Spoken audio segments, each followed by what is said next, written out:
is Mickey Mikeworth. I am your hostess for today. And we got a lot going on in this group. I'm trying to open up at the same time. We've got a big class today. This is a note killer. As you know, sometimes I give you ones that are lots of info. But this one is a lot of information. So it's recorded. So if you don't get the notes, don't panic. But again, it's really to focus in on that conversation of like when we give up, right? When we feel resentment because people have asked too much, or that we sometimes will have these emotions where a lot is asked of us. So I'll give you a couple of different ways. I got a couple of added bonuses for you today, but it'll be a heavy class. So this will be one that you'll want to go back in and rewatch. And if you haven't rewatched any of the old ones, I think Karen told me she's not at home. So we'll see what happens there, but we'll put them into, we can put the link in, don't you guys get the link too? Mm-hmm. Of here's the recording. So if you go into that recording, then you can also go to what, if it's on YouTube, you can go in and see the other classes, and they're quite interesting. You guys have all been to enough classes now where we get to see how cute you are in all seasons. So we can tell that you're in summer. We can tell we'll see you in the car, because every time that you talk, we get to see you. So it's also fun to go back to those videos just to see what everyone was doing at this moment at the beginning. So anyway, thank you for coming.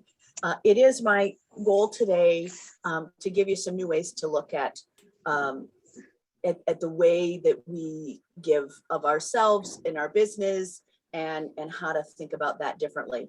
So Nancy, I'm going to start with you. Can you do a quick check-in and how you are in the last month, and just whatever, just check-in. Thank you. This class is astoundingly perfect for me. I have never in my life been a quitter. I have never experienced resentment, and I'm not sure how to step forward, and I am massively resentful. So I'm looking forward to the tools to move beyond.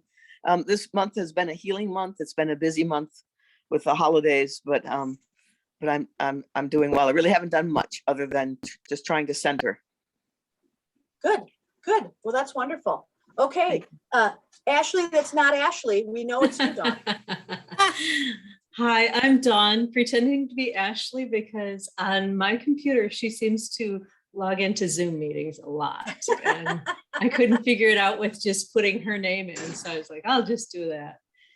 So I am over-sacrificed right now. I have been being pulled in way too many directions, and I am at the start of something new in every aspect of my life, and just getting ready for a new roller coaster. Basically, I'm working way too much, and so today I believe I am going to be putting in my notice because I already accepted another position, and I'm just waiting for their follow through on that. So I'm expecting to hear back today so that I can say goodbye to 66 hours of work a week. Yeah, that's too much. Yeah. That's not. Yeah, and I'm not getting any support. So that's where the difficulty comes in. Every time I think I have someone as a support person, that changes, and it's just not okay. So I'm taking care of me now. I have a lot of new me-ness. Thank you. That's an awesome piece. Well, welcome back. We missed you horribly. I had to text you. Me too. We had to text in between. I had to see you dog so long. All right, Janet Mills, let's go to you. You've got some amazing things happening. I have a lot I want to get done, and I'm digging in my heels for that. I think that one thing we'll think about is shoveling when this is over, the snow. Oh yeah, and making the decisions on that. Like, what things do I want to do? What things am I proactive that I'm not gonna that I want to volunteer for, and what things do I want to speak up and give my hourly rate for or whatever, so that we don't get resentful. So yeah, just same old projects. That's And I big. decided to paint a room, and we've probably all done a lot of painting, but when I got perfectionist about it, and here's to painters, they earn every penny, every penny. Every penny. It turns out I'm a plaster perfectionist, and it's a plaster room, and so I got really into it. So that was fun. But that was on my thing with monetary identity. So I had this first class for Mickey, well, second class actually. And I was like, oh, I'm not me anymore. I need to redo my whole house. Like, I can't just be the little person I was. I need it all redone. And I haven't quite done that, but I want to put some pictures up. And then I was like, before I put the pictures up, I want a fresh wall. So that was my diversion that just leads to, what do we want to do? What do we want to magnify professionally? What do we want to do for ourselves, and making choices so we're not resentful. And Right. hiring the things that make the sense to hire for help, or, Yeah, that's a big deal. That's a big deal. that's And where I'm at. you also, you've had a lot of growth last year. Did you review your growth from last year? Thank you, Mickey. I'll take that gift. Yeah, I mean, and there were some big topics for you last year. I'll be interested to see the review list. There's some big things now too, and it's exciting and poignant too. Yeah, good. March Weir, are you there? Do we have you? I know that you are doing other things. I am here. So that's my virtual background, you know, that I'm on Zoom all the time now. So I learned to do that. So please share your big news with everyone. You've got Which- 3 big pieces of I news. have a lot of, You got 3. well, okay. So I'm moving forward with my shade business. Is that what you're talking about? Yes, but all 5-star reviews. Can you give them that piece? Oh, well, I have like over 555-star reviews on my shades now, which I just, it's amazing. I mean, and I don't mean to say I take it for granted.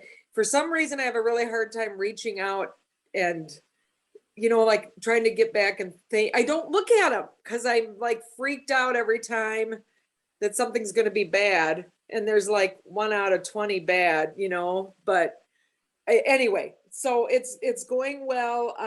I'm doing Founders Institute, which is, have you heard of that, or did I? Yes, I've talked to you about that. So we have to talk, and that is to grow your company and have advisors, and Mickey's going to be one of my advisors. And anyway, it's very exciting. It's going to be a very exciting year. And then we have this house we're working on, which is where I'm, you know, stretching my time. But I laughed when Janet said that about painters. My painter's been over there. I mean, it's something that hasn't been painted inside for 40 years, you know? So it's like the paint is making a big difference. So I think that's it for me. I really, you know, in the past, I've tried to barter and do things. I loved your topic because yes, it did lead to it leads to resentment when things don't work out evenly at all. And I've been in that position too many times. And now I'm not really in that, you know, I'm not doing graphic design where I used to just try to trade things off. So, Right. And you are the master creative thinker. So you get burned a lot. yeah, well, and you know, it's okay. Everything's okay now that I'm Process for you.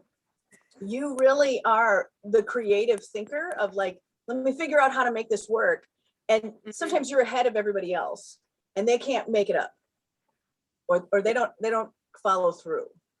Thank you. Yeah, that's what I find a lot of, not following through, and people being limited themselves. Like, I'll offer an opportunity, like right now, if anybody knows anybody to do social media, you know, and be paid, but to, you know, to do that Right, she's Instagram, like, Facebook thing. Right.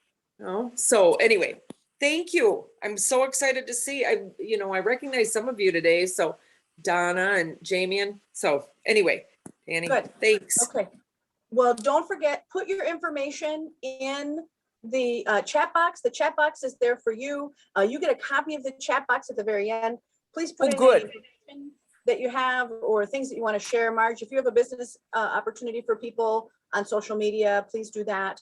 Donna, definitely want to see that Instagram post. If you are not following each other, you can start to put in your Instagram pieces, or if you want to showcase something.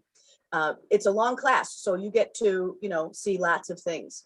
Oh, I actually see a Karen Karsten. She's Yeah. she's at surgery. Do you want to chime in or not?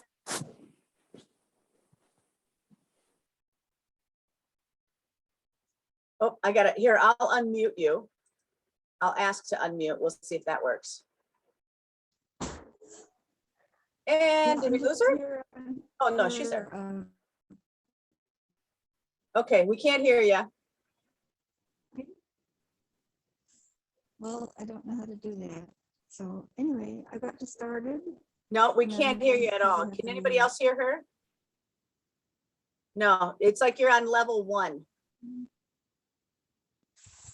We'll try one more time and then Oh, we'll okay. come back later. Yeah.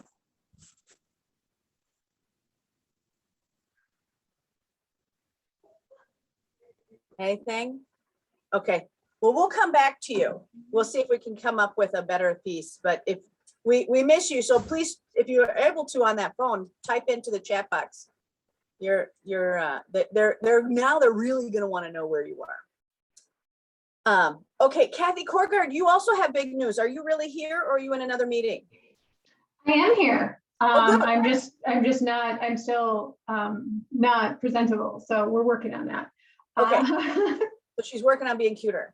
Okay. I am. Kathy, It's give an us everyday your goal. piece. So I found another resource to help my business grow. I found a gentleman who owns a property management company, and they rent out higher end houses in kind of the Hopkins area.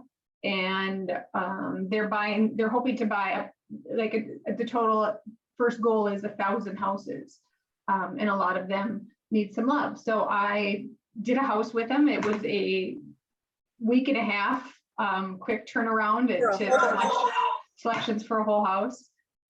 So it was very intense, but it was also really good because I had to make all the decisions, and I'm not normally that person. So there were some good lessons there, and I don't know, it's been fun. I looked at my end of the year this year versus last, and I haven't finalized my numbers, but my growth was enormous, and it feels really good. Like I kind of feel like I'm in that spot where I don't feel like I'm just running. I feel like I'm actually running a business. Like I'm paying myself on a fairly regular basis, and have been. And even if it's not a huge paycheck, I'm paying myself. It's amazing. So that's my thing. Now, Kathy, I always go back to the day at that giant board where I'm like, here's how you're going to move it forward. And you going, can I do this? This year was such a big change for you, right? You have your own accounting, you have a regular paycheck that is only created by you. That was just 24 months ago, 36 months ago? 36. So this is the start of year 4. 36 months ago. So in 36 months, you went from on the board unemployed to here we are now. Any words of advice for everybody else in the group? Patience. There were so many times that I was sure that it wasn't going to work because I couldn't see how it was going to work. And the reality is I don't need to know how it's going to work. I just need to believe that it is. Right. And keep working. That you kept working and stayed connected in group, right? That's one of the things I like about this group, right? Is because it kind of forces you once a month to look at your business plan. Yep, absolutely. But you also really paid attention to saying, I got to keep going, even though I can't see it. Yes, just, knowing that something is going to come your way if you have faith and you believe, and and you're doing all the things, right? Like, it's not just like, I'm gonna lay on the couch and things will just magically happen. But there was a lot of like, I don't need to figure it out. I just need to keep going. Yeah, keep going. Keep going. It will not be revealed today, but it will be revealed. Good. Please put your information in. And if you guys didn't, NW2 is on Facebook, so you can click on the Facebook piece, but I shared Kathy's big deal photo shoot. So Kathy, if you have a link to that, I would definitely put that in for your work. Because it's fancy. It's fancy. Thank you. And all of, and on a side note, all of the annoyingness that I was in your life paid off in that photo shoot. Except for you weren't annoying. Right. Okay, Sandy Cleland's trying to get in. Trish, oh my gosh, you've been through everywhere. Please give us your thing. And then Jamie, are you able to come in after Trish? Or do you want me to wait till you get to your destination? Probably wait. I'm like 7 minutes from my house. Oh, okay. Then I'll wait till you get home. All right. Trish, you've got a million things. Big Hi. wins this year for you. Yeah, big Welcome wins. back. We missed you. Actually, yeah, I've missed you guys too. It's been a crazy year. Well, I don't actually have my own business, but I have been very active singing and working on music projects, things like that. But this coming Monday, actually, I officially start in a new job at the Stillwater Zephyr Theater, a full-time job as the events manager and coordinator. And I'm incredibly excited about it. I did 2 shows there this past fall. Yeah, the Zephyr show. Yeah. My first foray back into theater in decades, because I've been mostly singing for my supper. And, my mom passed away this last spring, and after a long illness with a lot of caregiving and just a lot of time not being able to completely focus on what I really wanted to do, I wound up getting cast in these 2 short shows. And I was like, oh my God, I'm home. This is so where I want to be. This is so where I want to be. And so I just really kind of lobbied for it. I said, look, I am looking to get involved here in a more permanent way, aside from just auditioning and performing in shows. What have you got? So they basically did a little restructuring and created a job for me that was really needed. And they're paying me kind of a stupid amount of money which is awesome. Right.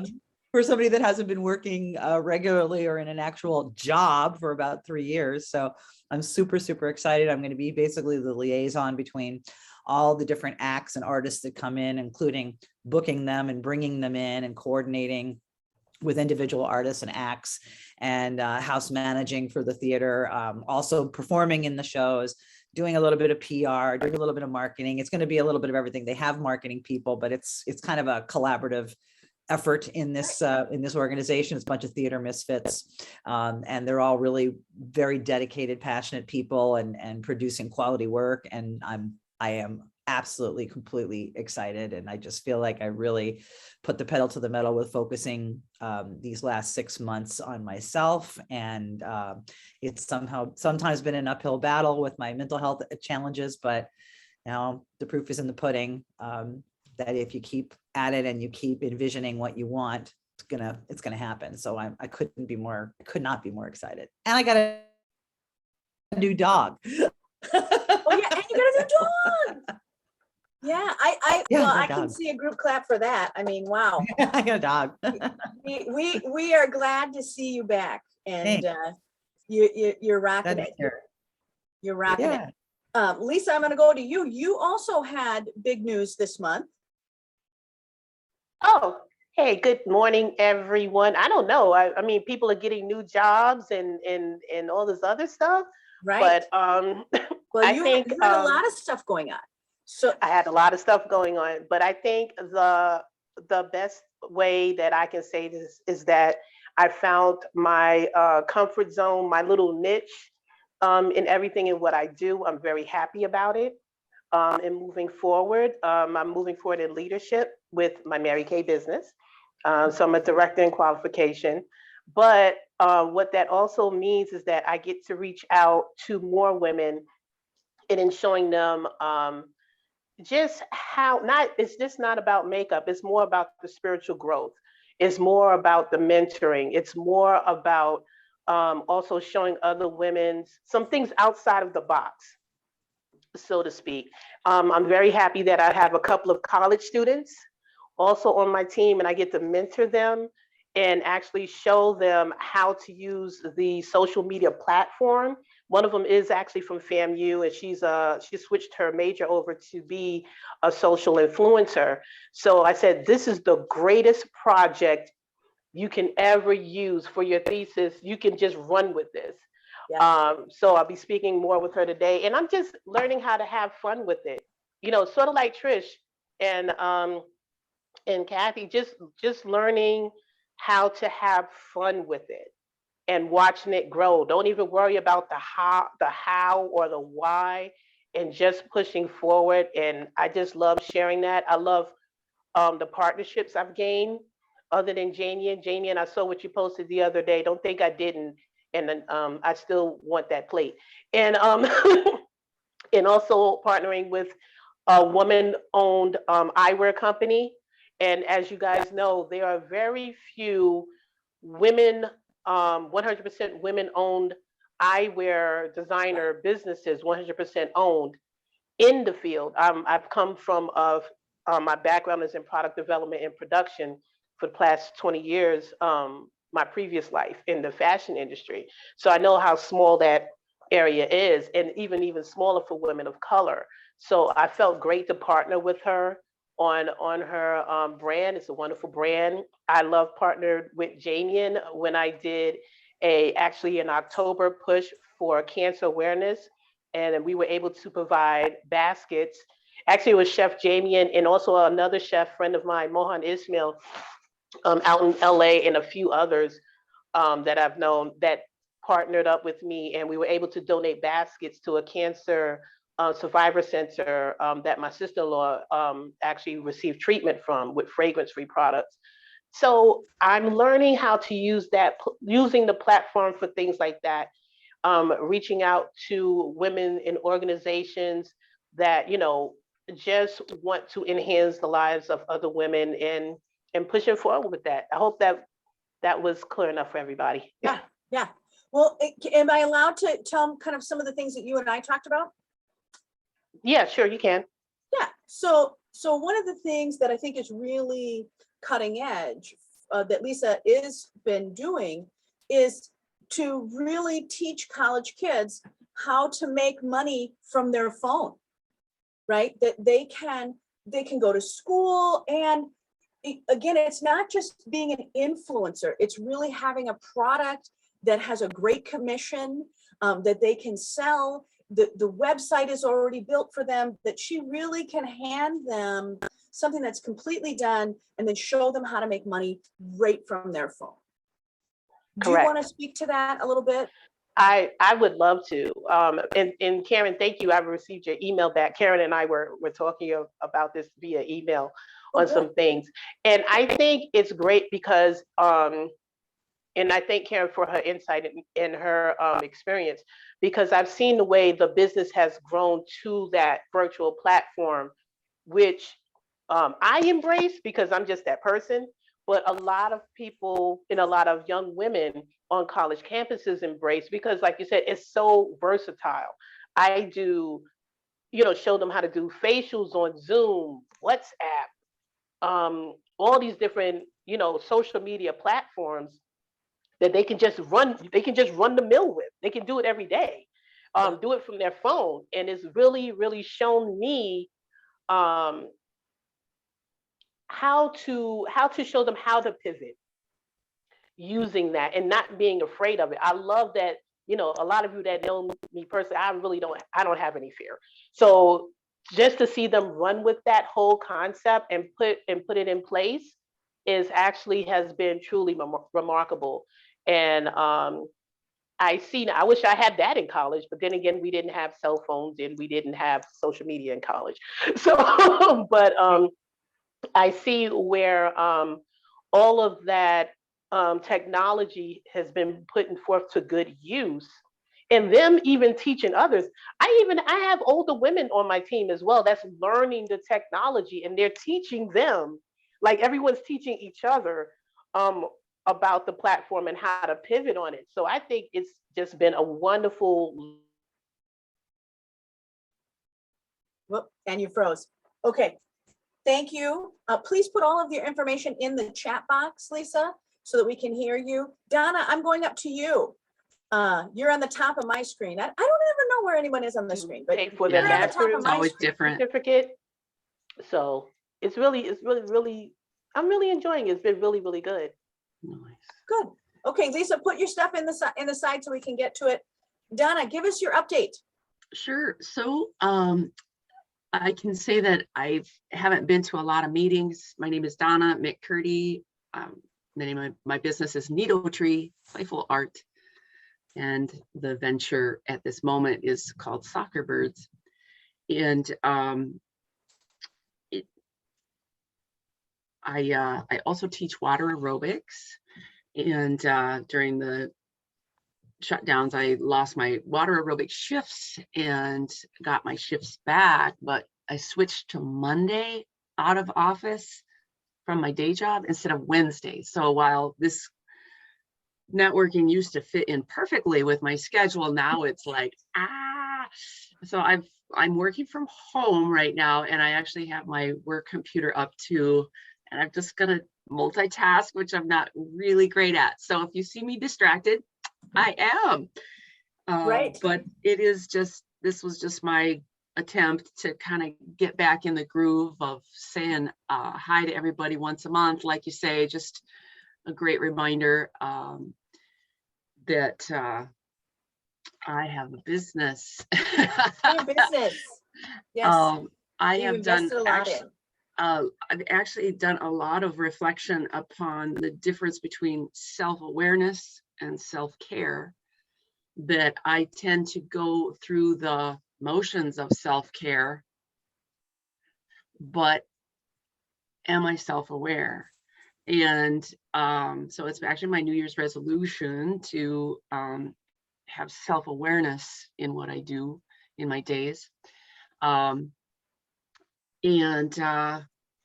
also been reflecting a lot of, I'll use the word, oh, cut yourself some slack. Oh, I'm going to cut myself some slack.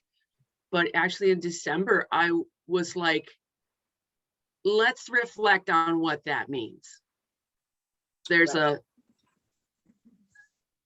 something sitting relaxed, not taut, and in the muscles, like relax them. And so really, like, what does cutting myself some slack mean? And you would think from a business standpoint, I've been doing that for many years, but from an internal level, just been focusing on what that means. And then the concept of self-sacrifice. I've been in a position of self-sacrifice for over 6 years. And at this point, I'm coming up on some closure on that. And so just is very good for me to be on this call today. Good. Well, we're glad to have you here. Thank you so much. So again, if you have, Donna, I think I put it in there, make sure you put in your Instagram handle so that everybody can log into that. If you have an Instagram, please put it in. I just put in Raven's. Jamie, it looks like you're home. And then Raven, it looks like you're back home. So I'm coming to you afterwards. And then Sandy, I'm coming back to you. Jamie, give you, wow. Let's talk about it. Are you going to share what was going on? I'm really angry at people, probably. I'm just overly angry at people. I had probably a $10,000 mistake this last week over New Year's Eve that one part of me is like blaming myself. Another part of me, because I kind of entrusted some people to finish a job and didn't. I have spent a lot of money on things that I just haven't gotten back. So I've really spent the first part of this week disputing a lot of money that I had for New Year's Eve, the state of North Carolina pulled our one liquor permits the day before our New Year's Eve charity event. Oh, no. And then the next day they closed it down. And then when I went to go and file for the insurance that I thought the intern filed, they never did it. And so just out. I have 1,000 balloons if anybody wants New Year's Eve balloons and stuff. And things like that. And like our two of the artists that we paid to come from out of state never even got on their plane and wouldn't refund me my money. So it just was just been a really difficult couple of weeks. Yeah, just a really difficult couple of weeks. People who kind of know me, I give a lot to those around me. It's part of the reason that I work as hard as I do, is because it's more about what I can give to first my own family and then the community around me. So when my community around me fails me, it really pisses me off. And so I've been a long time from being as angry as I've been the last couple of weeks, just extremely angry, extremely resentful with people, and haven't really figured out a way to let that off, but to work. I did talk to Janine one of the days, so it kind of helped me through when I was having a total breakdown. But I quit one of my big clients. I put in my 30-day notice because when I evaluated what I make and what I put out and do, you can, and luxury clients don't pay you luxury when you break down what you give them. So just having explained to my client, but instantly what I found out was that that this client also was kind of blocking me from going to other clients that wanted me. So I went from the first round draft pick to one of the top basketball players in the world right now in a matter of a week and a half. My client did not pay me the end of my contract while hiring somebody else because he was pissed off that I left him. And I'm like, that's not how this works. You still have to pay me the end of my contract. Whether you want me to come to work or not, you need to pay me the end of the contract. Realizing that a lot of it, 90% of it was his mother, who felt like because there's a billion days that he's gone through the month that I shouldn't get paid for those days. And I'm like, wait a minute, I'm a gift. Like, let's get this incorrect. Like, you're not the first ball player that I've dealt with under contract. Like, this isn't the last. I have NFL players that only play 9 weeks. I only cook for them those 9 weeks. I get paid for 12 months. Yes. So regardless of anything, so just in that end, and it's frustrating because I've had a really good financial year. Best year ever. And so to sit back and, don't forget, it wasn't just a good year. yeah, Jamie, it was the best year ever. And you created all of that in a new town. Right. And so it's like, whoa, where did this happen at, or where did this come from? But I mean, we're going into a new year and I've regrouped like I normally do. I have a target of kind of putting away for self-care. I'm still trying to wrap my head around where this is self-care, but I'm going to just trust it to a target of making sure I have 60 grand sitting in for me.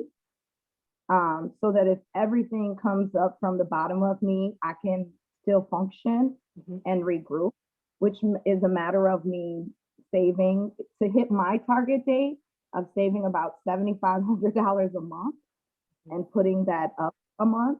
I have started that. I missed it by $500 last month. Good. And last month at the end of the month, I created a business to bring me half of that in, and I canceled a trip that I have to do. So I have a new portable hookah business that we are. Oh my gosh. That we are. Here we go to the next product. Booked for the next 3 months of private. Wow, these are great. And right now, the next 3 months kind of cover about $4,000 of that $7,500 every month of that $7,500 goal of a monthly, amongst the other things that I have going on. So, but yeah, so I probably this year has been just so high. And then I feel like I've experienced on both personal and business, like some very like lows with people in general. And some of that I'm cleaning up. I would say I'm down to, I probably last time we met, I had 8 staff. I have 2 that are walking into the new year with me. Okay, that's a big deal. That's a big So. deal. Okay, I'm gonna go on to the next person. Good job. Keep going. Raven, it's your first chance in. Do you have the ability to log in? Yeah. This is Raven's first day, you guys. Hello, my name's Raven. Welcome. Much to share. I don't know what goes on here. It's my first time. So I'm not sure what information you guys are looking for, but I'm Well, Raven. Happy to be here. How about an introduction? You just moved here to Minnesota. Yeah, I moved from California. December 3rd, I celebrated our 4th year here. It's been interesting. Hasn't been easy, but breakthroughs are happening and continue to happen. So just counting blessings and yeah, grateful. Things could be worse, always as usual. And yeah, it's interesting that I love the divine timing of this, because this morning I very much woke up feeling resentful toward my employer, my boss, and I long for the day where I'm not dependent on a shady corporation or a corporation where I'm just an employee number or whatever, where I can be in control of my livelihood. So yeah, resentment is something I've been fighting heavy this morning. Yeah, and we'll leave it at that. Well, we're going to get into it today for sure. And what I like about this day, right, is we all are going to watch Raven on her first day. And as we all know what 36 months does for everyone here, right? So just remember, I just want you to start to put that voice in there, and we're going to see what happens in 36 months. It's going to be a treat. Danny, give us your quick check-in, and then Sandy, I'm going to go to you, and then we're going to go to class. Real quick, welcome, Raven. Oh, welcome. Yeah, everybody, please chime in. Welcome, Raven. We're glad to meet you. Thanks for Welcome. Very nice to meet you. Welcome. Welcome. I just followed you on Instagram. Me Yes, too. so did I. I look forward to reducing resentment with you. Yes. It has no place.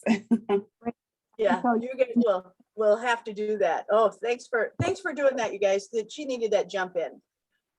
Right. Danny. Raven, if I could tell you one thing. Hi, everyone.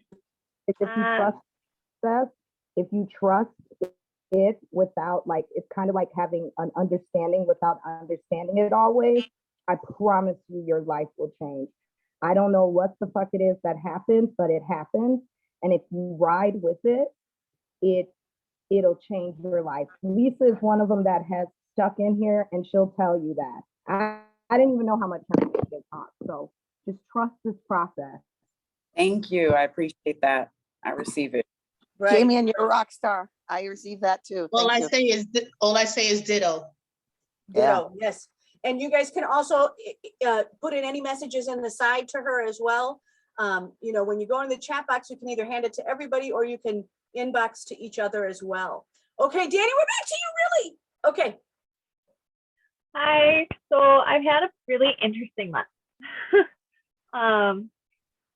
My daughter has been, so I've kind of had to put a lot of my business on the sideline because my daughter's been bullied at school. So right now I'm in the process of picking apart their anti-bullying policy and rewriting it for them with lawyer help, mind you. Lord knows if I did it, there'd be a lot too many cuss words. But to kind of give her a better perspective on the world, I sort of impulsively bought tickets to England for Christmas. And so we leave on March 15th and we're going to see my best friend and her baby. And I said, where do you want to go in Europe? we'll go, because we're going for 2 weeks. Where do you want to go, Ella? And everyone thought I was nuts because like she's 10, right? And she goes, Mom, I want to go to Paris. So we're also going to Paris. And I'm just sort of focusing on figuring out how I can make $4,000 before I go. Right. So that we can have the most fun while we're there. She was like, I really want to go to Disney. And I'm like, no, we're going to go somewhere better. Yeah, I'm putting in the chat box to everyone, if you have tips for what to do in Paris, because we have a lot of other people here who have been to Paris, will just type them in for Danny, because all of you have lots of tips. And Janet Mills, I can feel like you're typing immediately. I asked her what she wanted to do in Paris. She is a huge fan of the kids show Miraculous and the kids show Find Me in Paris.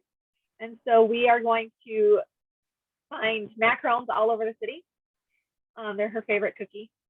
And we are going to go eat them under the Eiffel Tower. We're going to go eat them in front of the Louvre, and we are going to go eat them at the School of Ballet. That's what she wants to do. I'm like, can we go to the catacombs? She's like, no. Yes. That's creepy, Mom.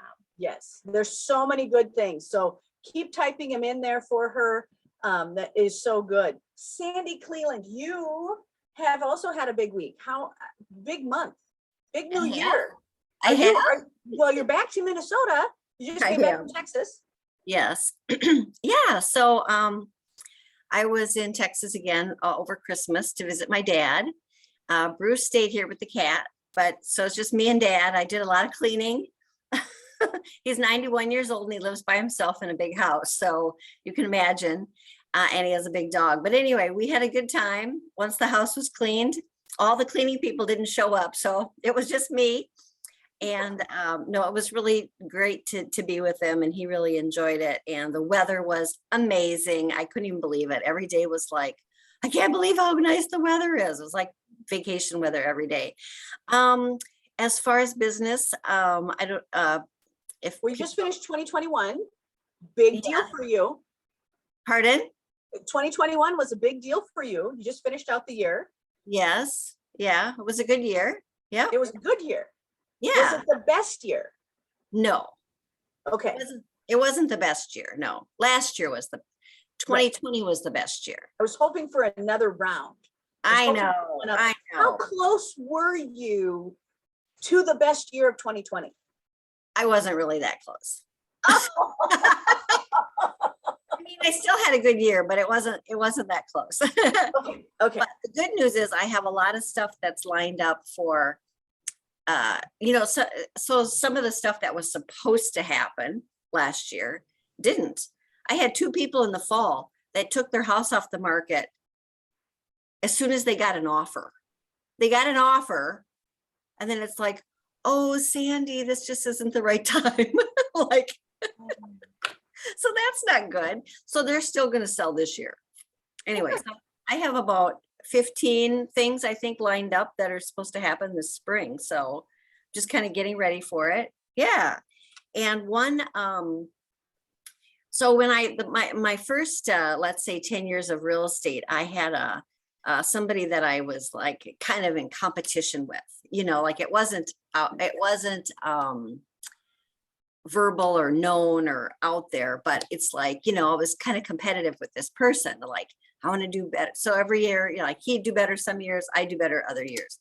And so there's another agent in my office now, and he's doing better than me. And I decided, I need to have that competitive spirit again, because, I mean, he doesn't have to know about it, but I just have to I think that really helps me, like have a competition, just even if it's just in my head. Yes. So I've got some, and it's the beginning of the year, so it's not busy yet. So you have time to plan and think. And I just, as soon as it gets crazy, I know everything will fall by the wayside. But for right now, I'm doing that morning texting, networking, calling. I'm committed to more, making those calls, having my list, and just being more consistent so I can sell more. I'm going to do it. Right. Right. I love it. I love it. Okay, well, you guys, I'm going to go right into class. I have a big topic today. So this is your chance to take a breath, to get your paper ready, to kind of get where you got to go. I am going to kind of refer you to a couple of things, especially for those of you who are new or newer, that there are other classes. You can go back and see the other ones, which I think is super fun, personally. So when we look at today's topic, that's where we're at. How do I get it big again? There we go. Okay, whoops, screen share. All right, I swear to you, I'm going to be more amazing. So what I'm going to do is I'm going to go through some of the prosperity lessons first, and then I'm going to go right into that.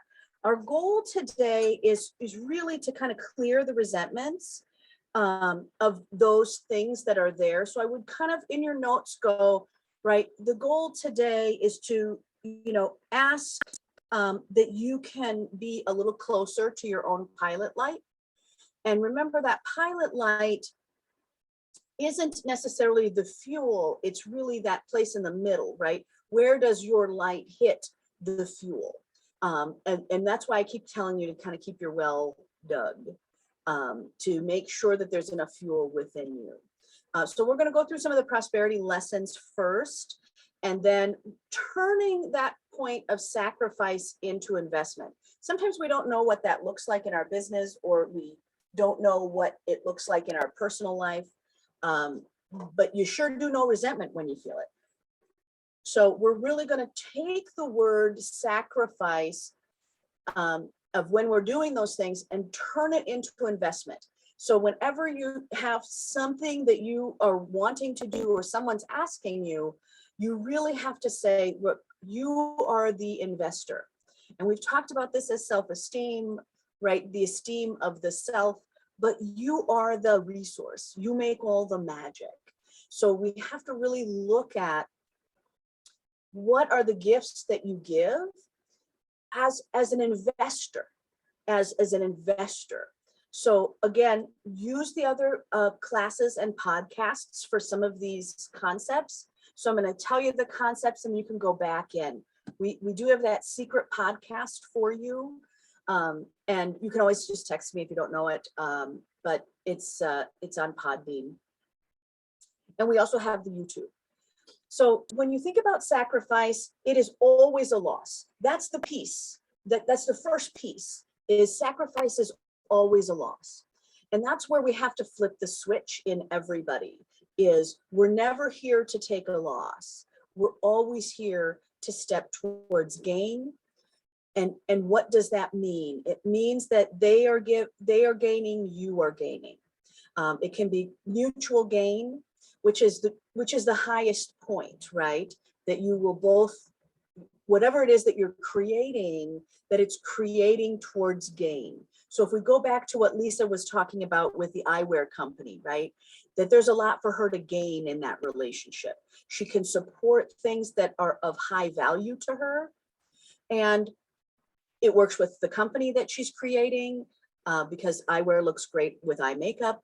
And it also is something that would also give her monetary gain.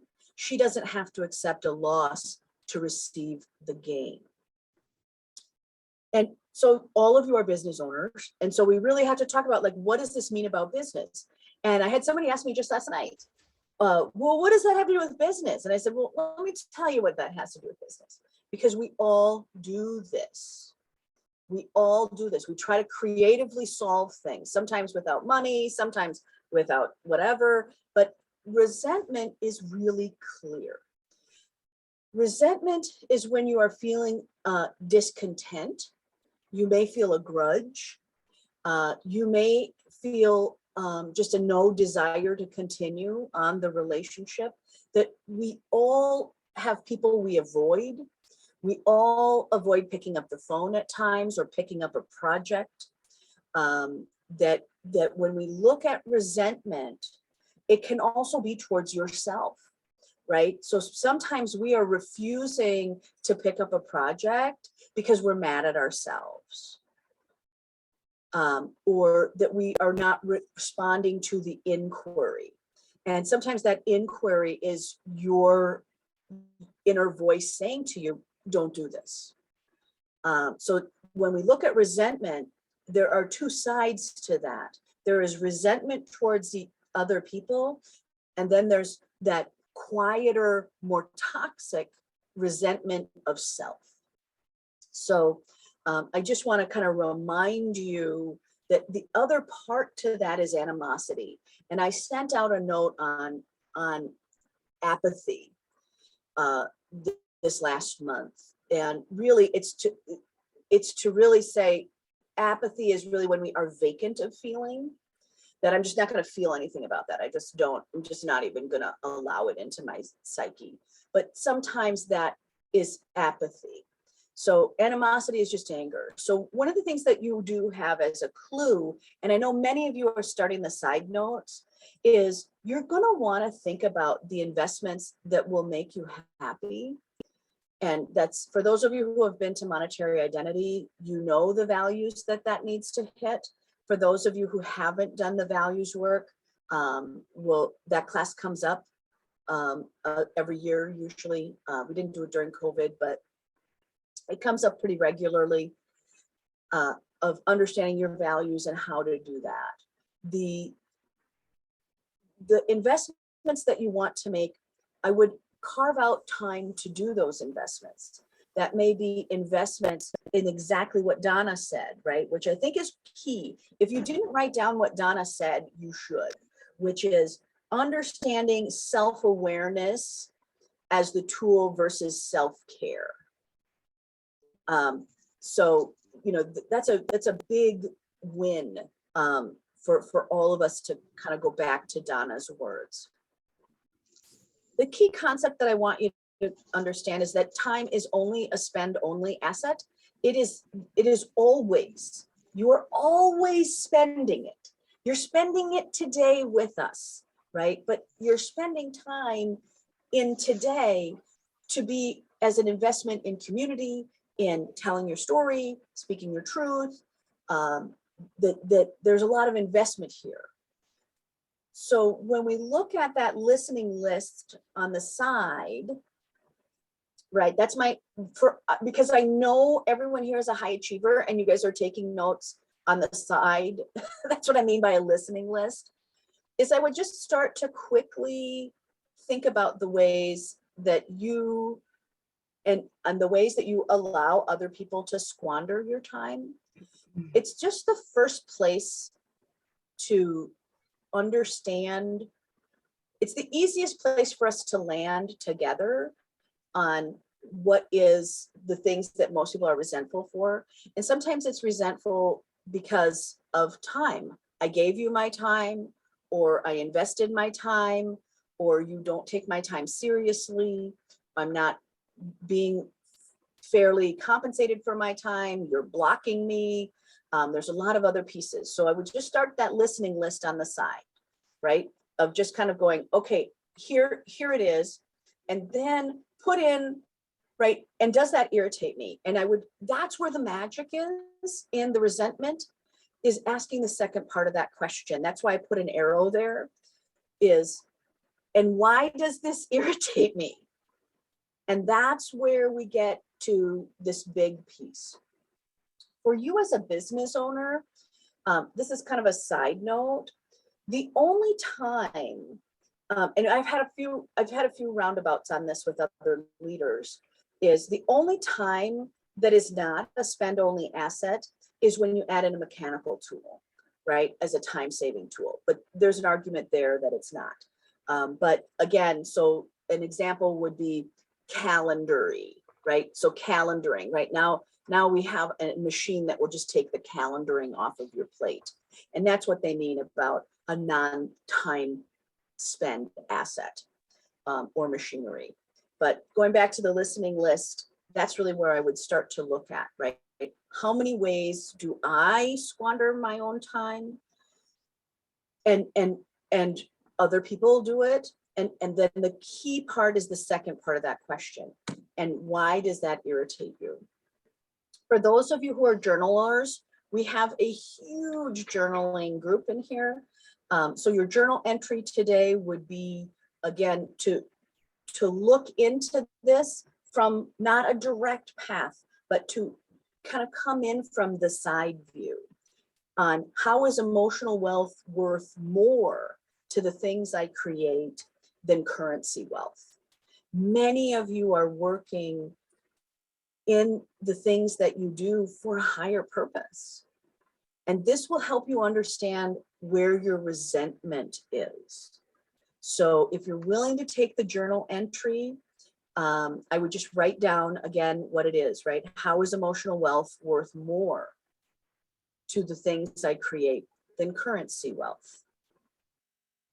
And a lot of times that's around respect, dignity, and valuation.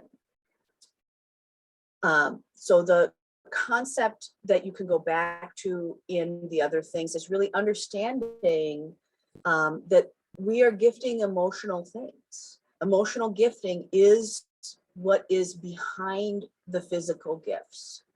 And that is the investment that we make into another. And so if someone is asking you for something, then you have to start to ask yourself, is this the gift you would have given? There are many times where someone will say to me, hey, I want this thing. And I'll go, okay, I know you want that thing. Let me hear that. Can I tell you what I'd rather give you? And see if that would work better. Sometimes they don't know that they can get an upgrade from you that's better, because they only know what to ask for, right? For the lesson that Kathy gave us today of how did she get through that 36 months, right? How did Kathy get through the 36 months? She had to really stay focused, that she knew that it could end. It was also really helpful that someone around her knew she could do it.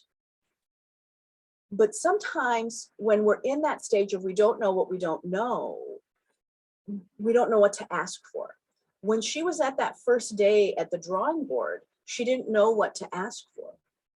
But 36 months later, she sure does know that having a paycheck to herself every week feels awful nice, right? So sometimes when we are looking at prosperity is understanding the investment in the other person.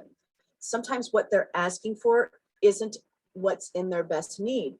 And that is why you are being called to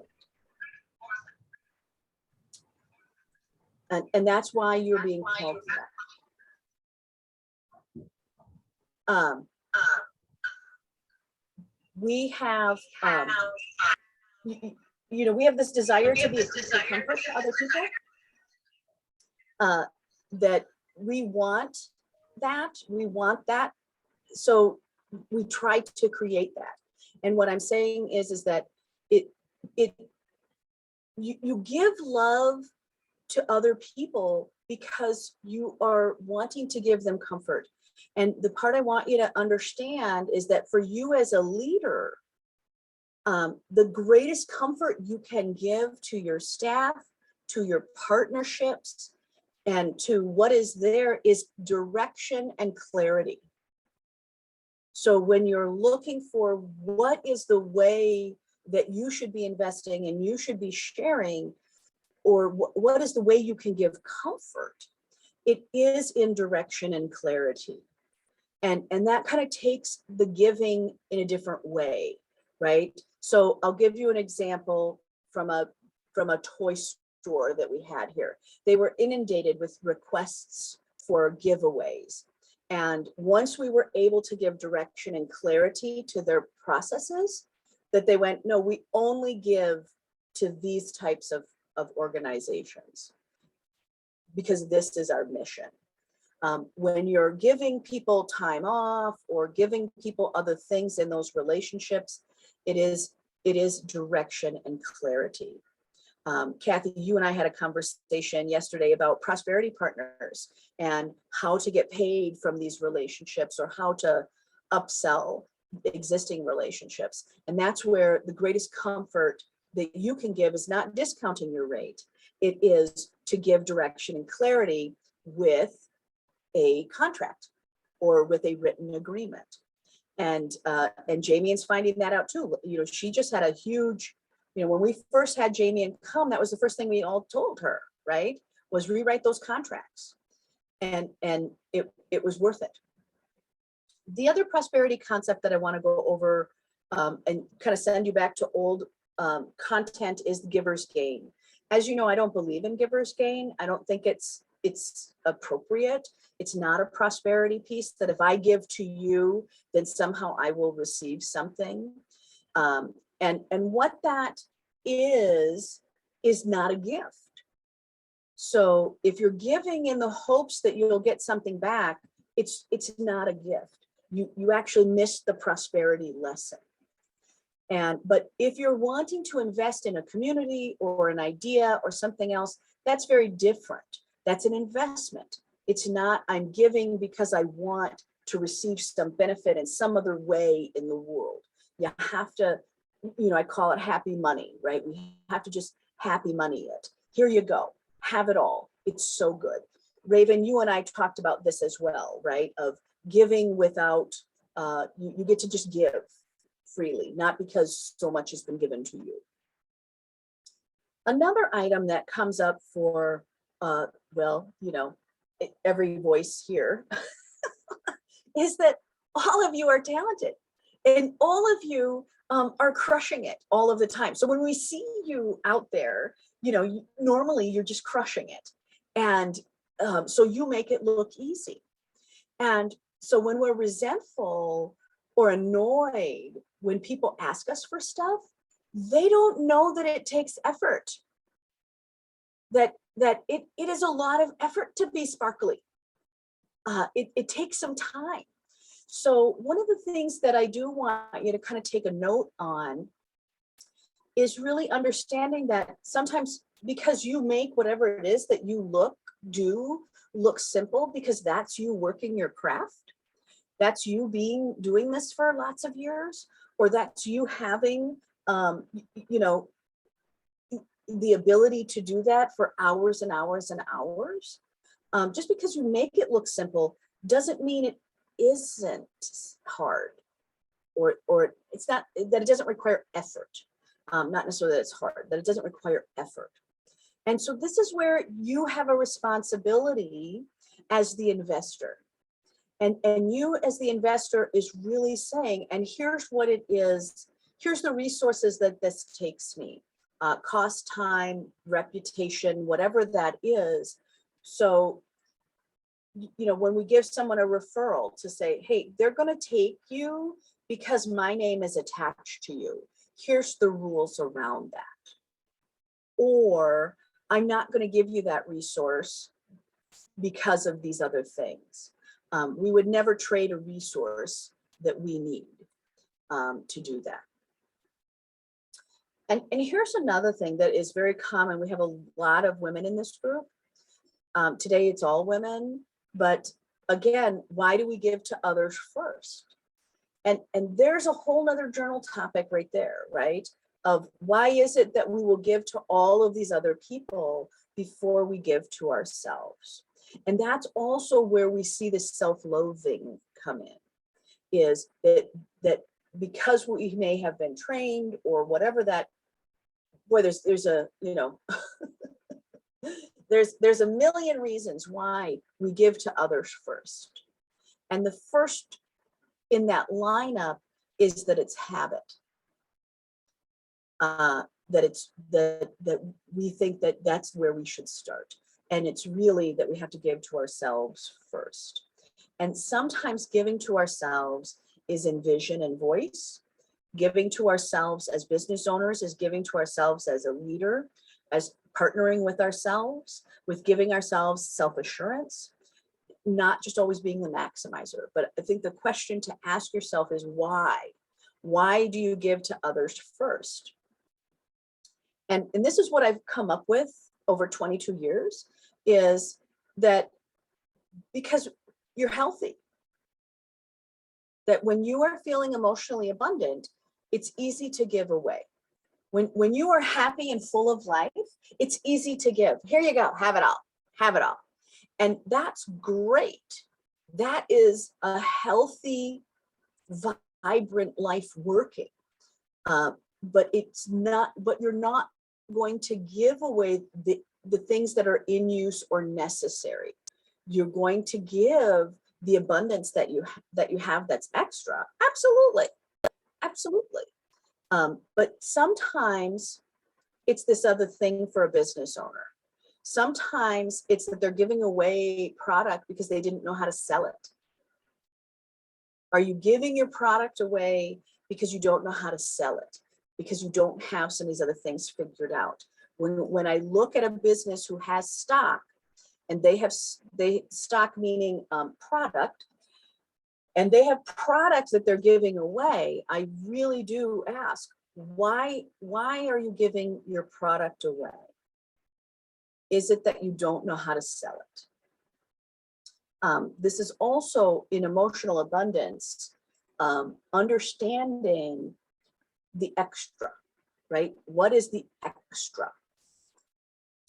For those of you who have been in class, you know this one as well, that some investments make you feel like there's a chain attached to them, that some people have made investments in you and they have perhaps made you feel small because of it, or that there's an expectation that they didn't really give the full gift.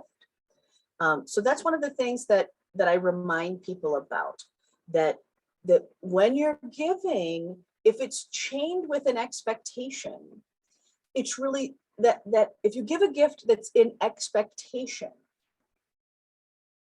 then that is really a form of masked hostility.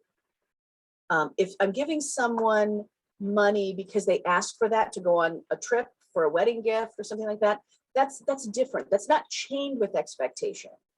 Giving someone money because you expect them to do something with it, like a homeless person or a child or whatever, you're not actually giving them a gift, you're giving them a task. And then you have to actually give the money not as a gift, you give it as the task.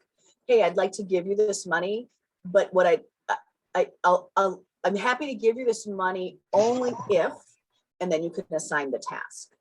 And then they can decide, do I want that task or not?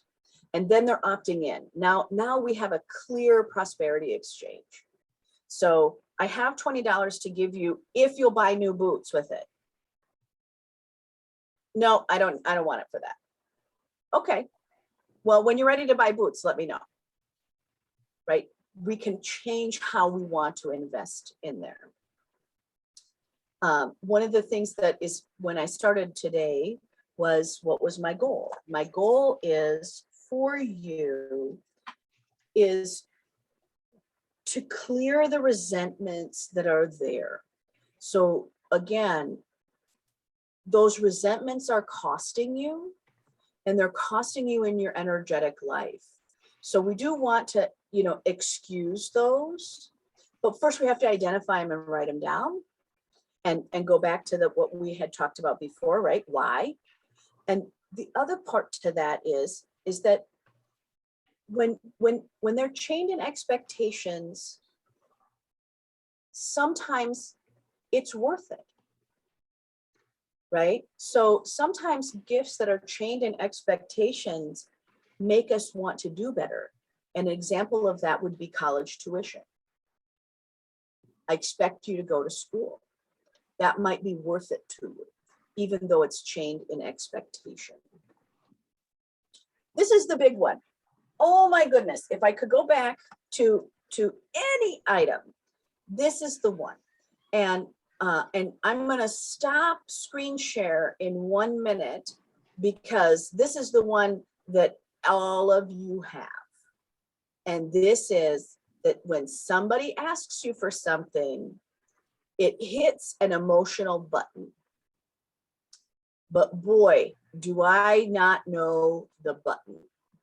And here's the language around it, right? If it's hitting a button for you as an emotional trigger, that's what's called a causal pathway.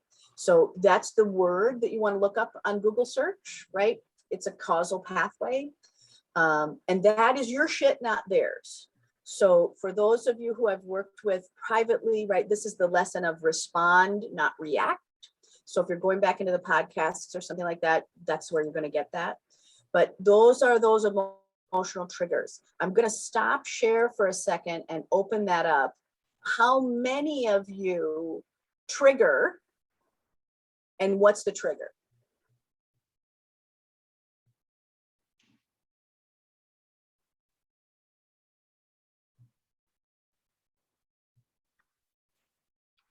I'll chime in here.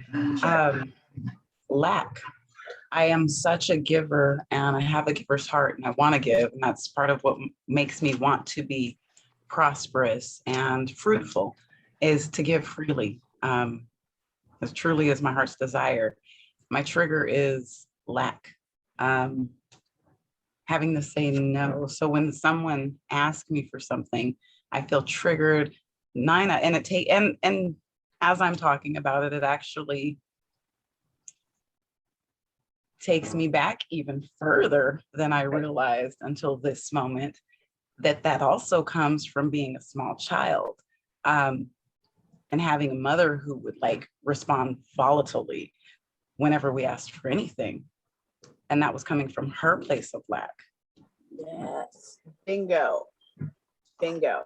So there's your journal entry, right? There's the place that you get to find the dot, right, of where's your stuff. Okay, who else has a trigger that hits for them? I do. May I join in? Yeah, absolutely, please do. And ironically enough, that's exactly the trigger. May I join in? That's a worthiness issue. My trigger is worthiness. Interesting, interesting. Yeah. And what is that? I have a really interesting book, Nancy. Yeah. Sorry to interrupt. I would love to send you the book I have that's called Worthy. Yes, I'm gonna share that with you. Yeah, thank you. Share it in here. So those triggers that you may have may also be just anger, that you're still mad about something from before. Yeah. Right? It can be other hostility that you've held for a long time. Jamie, and you've got one. Go, give us your option. I think I said, can you hear me? Yep. Trigger for me is that when people ask me, they don't really ask, they tell me what they need. And then when I'm like, well, let me think about it, they're in the next response is, but you got it. Yeah. Right. The expectation. Yeah. Yeah. The expectation that I can get whatever the thing done. Yeah. And that we've got 3 slides that are coming up that'll hit that. So we'll hit that in a second. Any last triggers before I go back to sharing the screen? I would like to share an emotional trigger that I'm working on my emotional management with some things. This is a good exercise for me.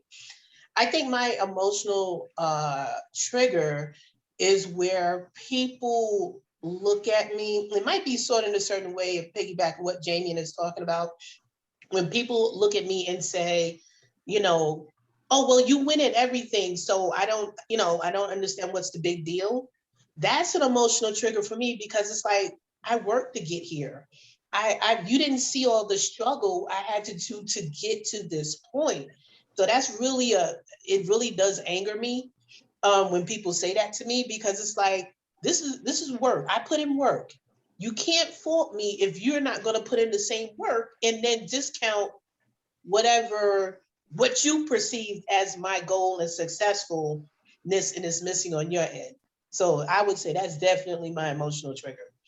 Yes, Hey, absolutely. Nikki, just so I can process this.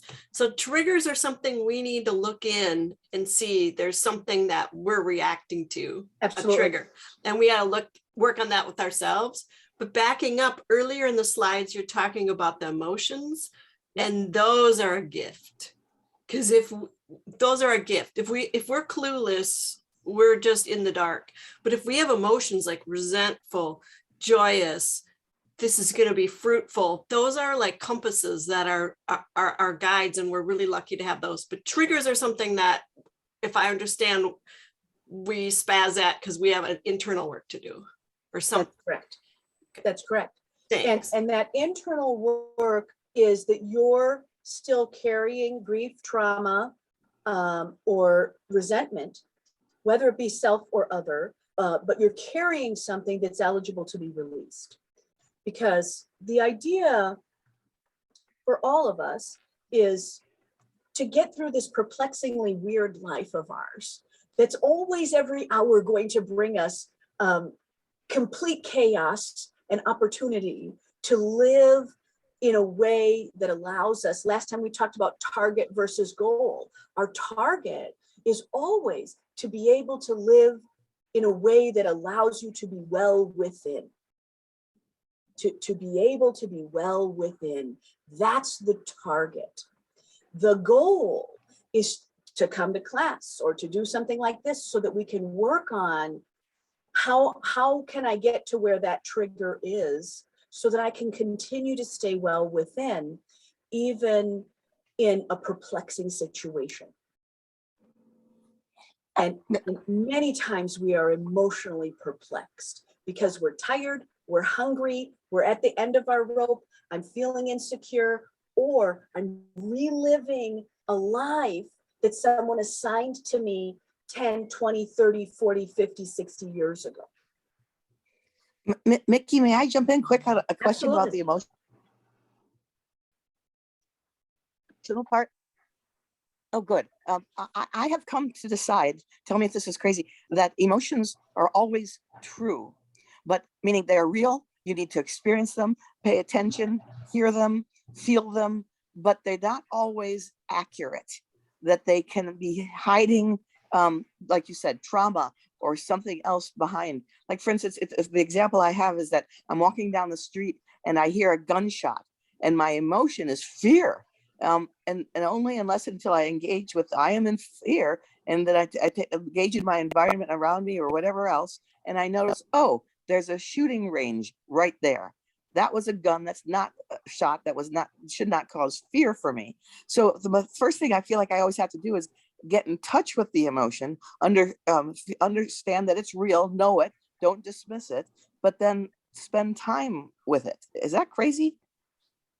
No, that's the whole thing. Yeah. Oh, okay. Yeah. And then the triggers sometimes are things that trigger the emotion. And so know what caused that, emotion, what triggered it. And that's knowing self-awareness. Yes. That's right. That's right. Okay, thank you. Sorry to interrupt. Yeah, you are, no. You, Nancy, you get to interrupt. That's why we're all hanging here. Oh, cool. Because Thank you. My wilderness came out. You will bring something forward for someone else. Okay. That you're still new here. You got to remember that sometimes you guys are smarter than me. Yeah, I'm not so sure about that, but okay. Oh, I am. I'm very sure. Danny, I saw your hand raised. So I just actually realized that my biggest emotional trigger, and it's something I decided was my New Year's resolution this year, was that I'm sort of done being sorry for being myself, whether I'm, a kind, loving person, or I really just want to bite you like a venomous snake would. And I realized it when I had to beg my sister for my stuff back. I was like, yeah, no problem. You can borrow my stuff. No big deal. Like, we're both, she's an artist. I'm an artist. We're working with resin together. Go ahead, Tilly. Go ahead, borrow it. But I was like, can you drop it back off at the house? Well, can't you just pick it up? No, I can't. Bitch, you borrowed it. Bring it back. Right. And then I get it back, and the bag I had it in is organized, beautiful. And I get a bag, it's just tossed in there. I'm like, let me tell you something. I will let you borrow anything. I will be there to pick your drunk ass up at 2:00 in the morning in downtown Minneapolis. But I expect you to treat my shit with respect. And I don't get it. And so that's like my biggest thing that I realized. But that's also our responsibility. I have a slide coming up that'll be very helpful for that. Jamie, and I want to address the question that you put up, which I think is really valid, about giver's gain. And that is that sometimes expecting a thank you. And I think that's where we all get angry, is that we are giving, we're plopping something on someone's desk. And the fact of the matter is, and you'll, Jamie, and this is where you're going to want to bitch slap me right now. In fact, you can all prep the group. Don't do it. Don't do it. She's not going to do it. She's not going to do it. You all are going to go, stop making her talk, right? But here's the thing. It's none of your business what they think of you. You're still asking for something back, which is a thank you. And sometimes unless they asked you for that gift, that's that you have to be willing to give even without a thank you. So where the decision of what you give and how you give comes into play, because like yes. Since it's not even a thank you I need, it's like this, like ask me for 25. Oh, I happily gave it to you.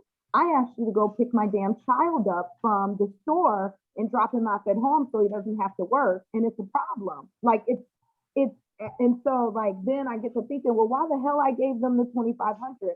But I keep allowing over and over me to give to them, but then there's no pouring into them, when I could just decide that that's a person that doesn't pour back into me. Maybe they shouldn't be on my give to list. That's right. Okay. That's right. But again, there's this expectation that if I pour into you, you should pour into me. And that isn't a reality. That those two things are not attached. You're attaching two things that aren't attachable.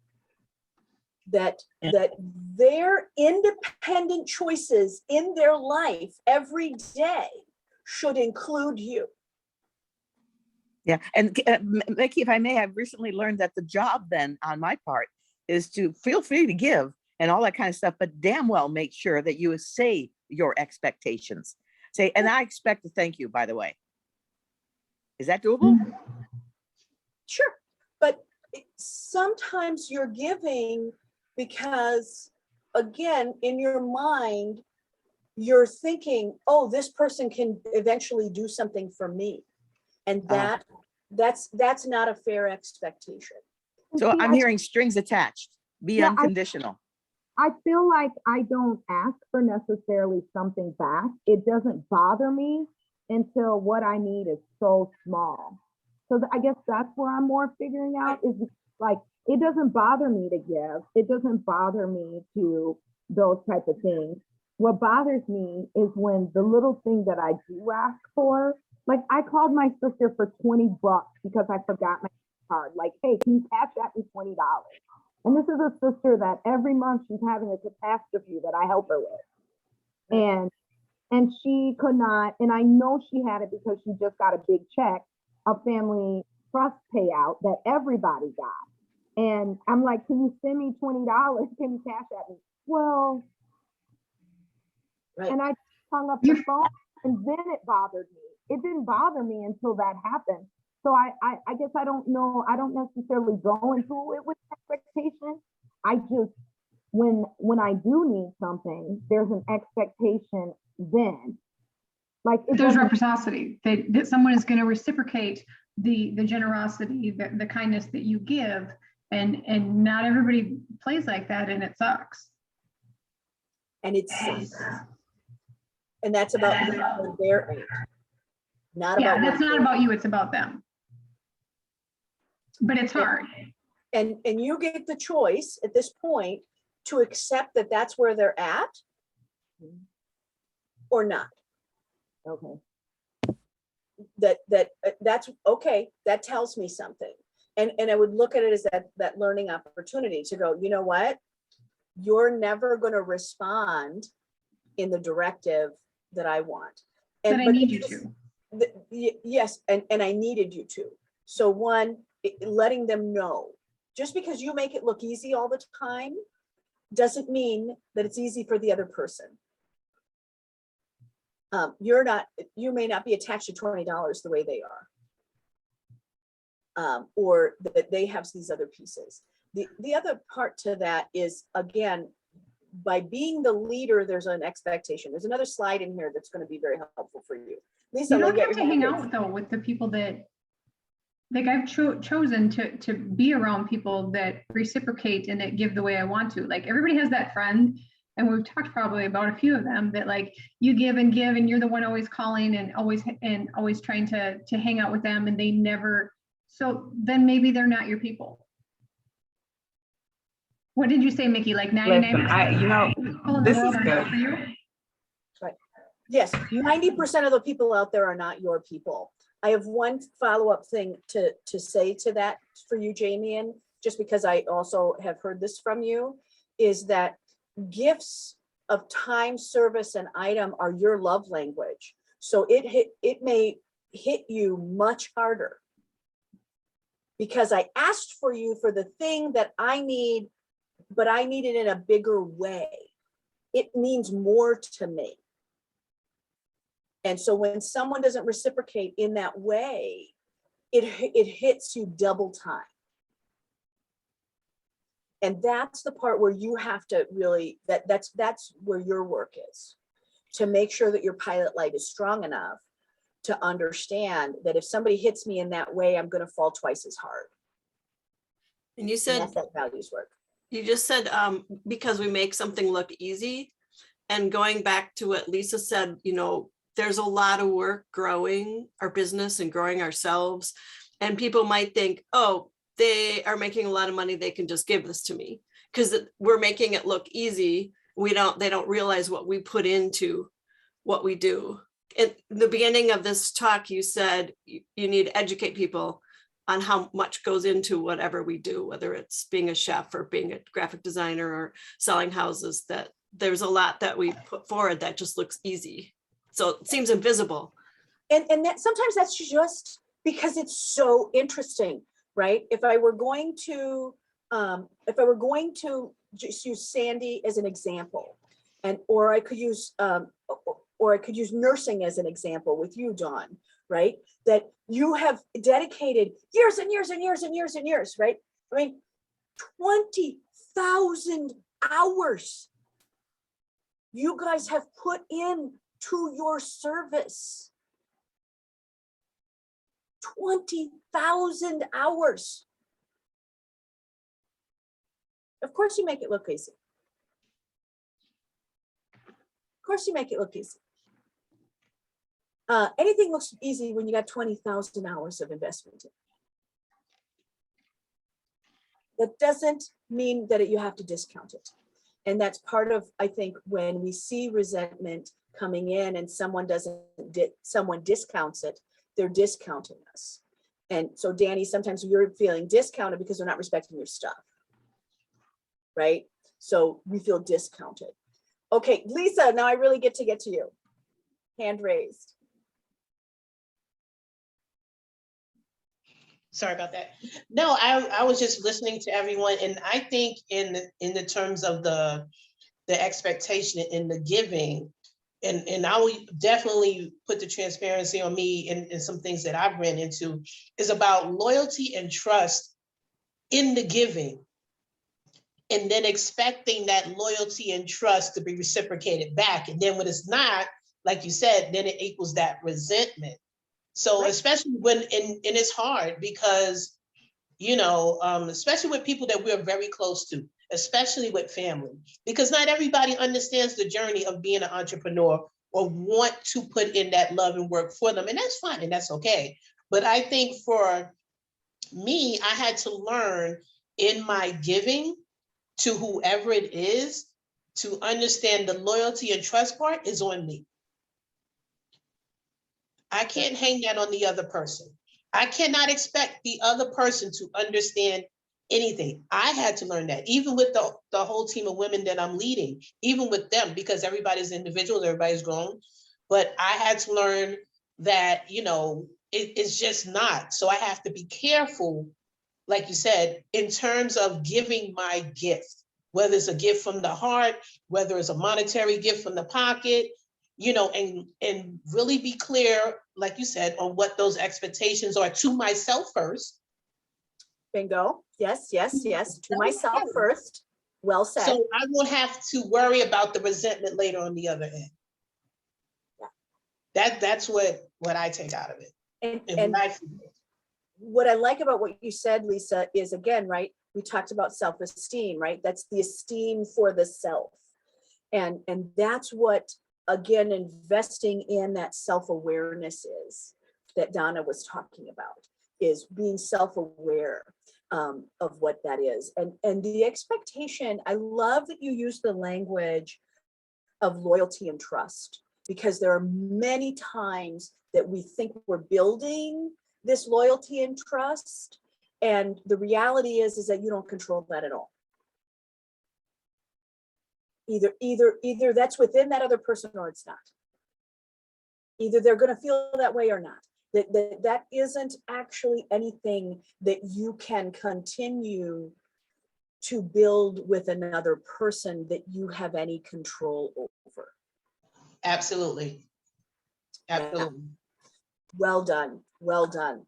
Okay, I'm going to go back in to the screen share here. You guys rock. I mean, what a great piece to do.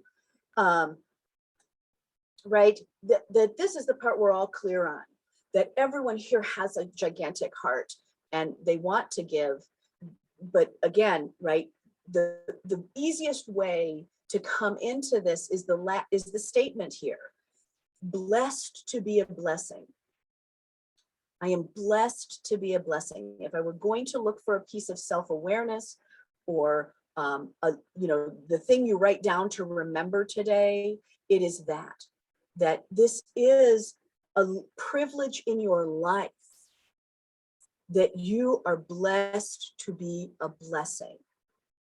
And when you come to that with that kind of angelic standard, it's easier.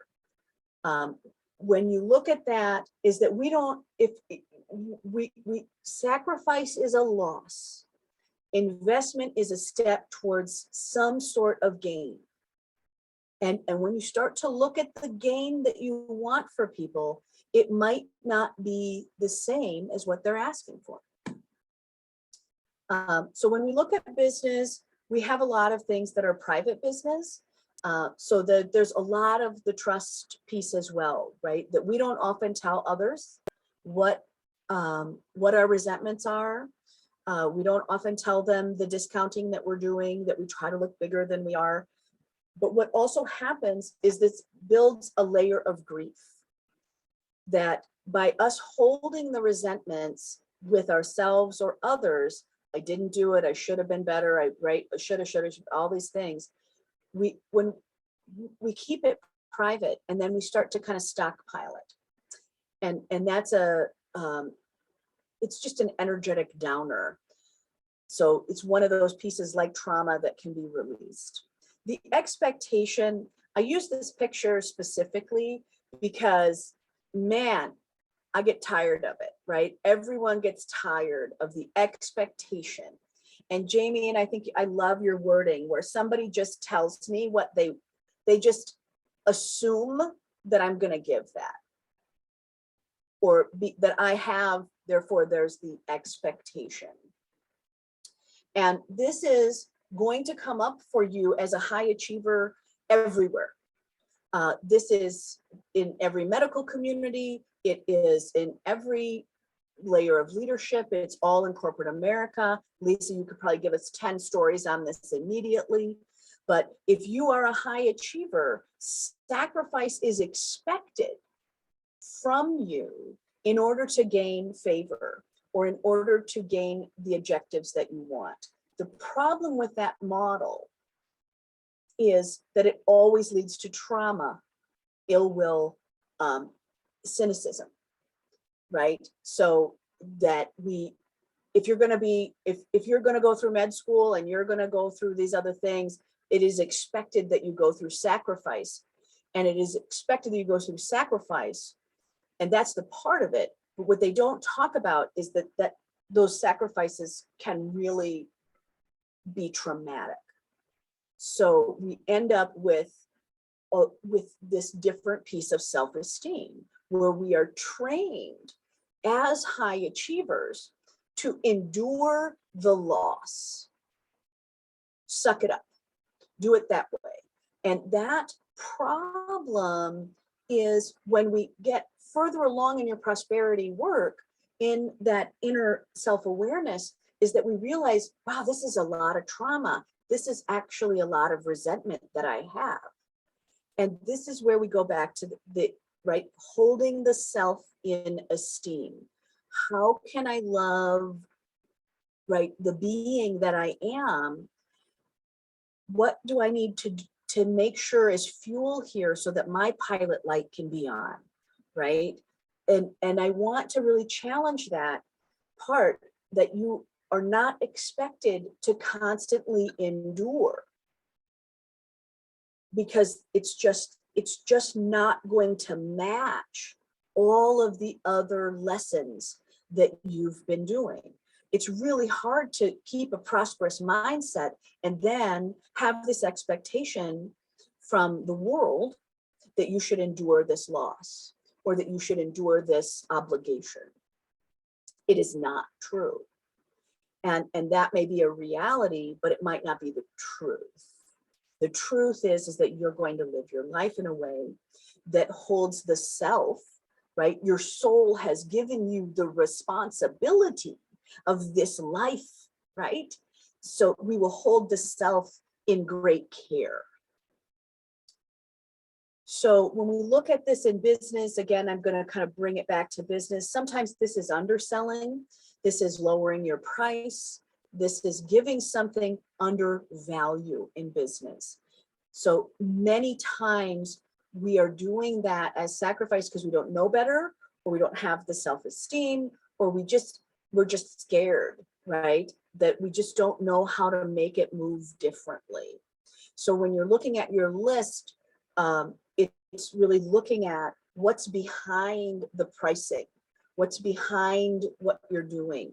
And when we are looking at something that takes you a lot of effort, it's sometimes just letting people know how the product is made, that it takes a lot of work to create that. So it's easy if we are talking about something like a meal, right? That we do all of these things. It's helping people understand all the steps that are in there. The sacrifice that I want you to personally pay attention to is this one. And we'll go into family in another slide here. But it is when we forsake something of our own need because this other thing feels like it has a more pressing claim, right? And that's where we go, oh, I'm going to go do this thing for the kids or this other thing or whatever, right? I'm going to put everyone else's needs before mine, because somehow you're attaching into that is a more pressing claim. And that's where I think you can really start to take notice of, have I done the things I need to do for my success first, and then can I go do for them after? And sometimes we throw that out the window for our children. All bets are off, but all bets are on, right? So having the people that we give gifts to in our family is really, again, right? This is how humanity stays afloat, right? A mother, we will sacrifice an enormous amount of sleep for our children. We will sacrifice an enormous amount of everything for our children. But here is where the question becomes the question in your own prosperity future, is that there are limits to what we need to give. And then there's this awkward line that becomes the other part. And the other is the part that leads to the resentment. So it's really easy to start looking at what are the investments that you want to make into the people that you love. I had a kid that wasn't ever going to do well in a classroom. So the investment that I made was, hey, the world is your classroom. right? Let me invest in ways so that you can understand that there's far more than just a spelling test to your value. When we look at the sacrifice that you are giving, if you're willing to accept a loss so that someone can gain, there is value in that at times. That is part of humanity. What I am beckoning from you is to really look at what is it that we need to give and what is it that we've overgiven in our emotional abundance that suddenly is starting to lead us towards resentment. And for those of you who are big lovers who love to love big, sometimes that person can't receive big. And this is where there's the dignity portion. And that actually, Danny, is what you were annoyed with, is the dignity of what you gave that person, they did not return back with dignity. And so dignity is this very interesting place when it is conjoined with sacrifice. There are many times that I will sacrifice a sunny day to sit with my friend who's sick and can't go outside, right? That's when we sacrifice something small to give something much larger of dignity. So I do want to kind of remind you that there's this entwinement that becomes very sticky. And when we do that, when we sacrifice so that another can gain trust or love or freedom or prosperity, many times the sacrifice we're making is because we want that other thing to have dignity. And that's a different energetic give than I'm always giving people my time so that I don't have enough time for myself. So this is a delicate web that we're weaving here. And the other part is really having the conversations around dignity, to respect things enough to value it, right? And that sometimes when we're angry with others is they're not valuing it. We saw this again earlier, right? Resentment is irritation. It's that discontent that's here. And again, looking at how you want to respond, not how you want to react. Digging into the trigger and the causal pathway and healing that so your pilot light is still clearly lit, to living in the day of staying in the energy that keeps you well within. That keeps you well within. That's your magic. That's the magic you own. That's the magic you have to invest in. That's the magic of why you're here. This is the spectacular nature of being you.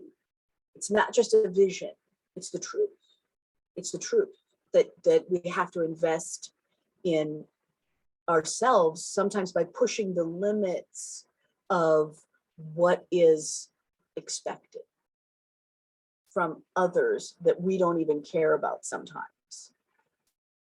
When this is another piece that we see a lot, especially the higher end your product is that we see people who ask for free stuff and they don't actually need it.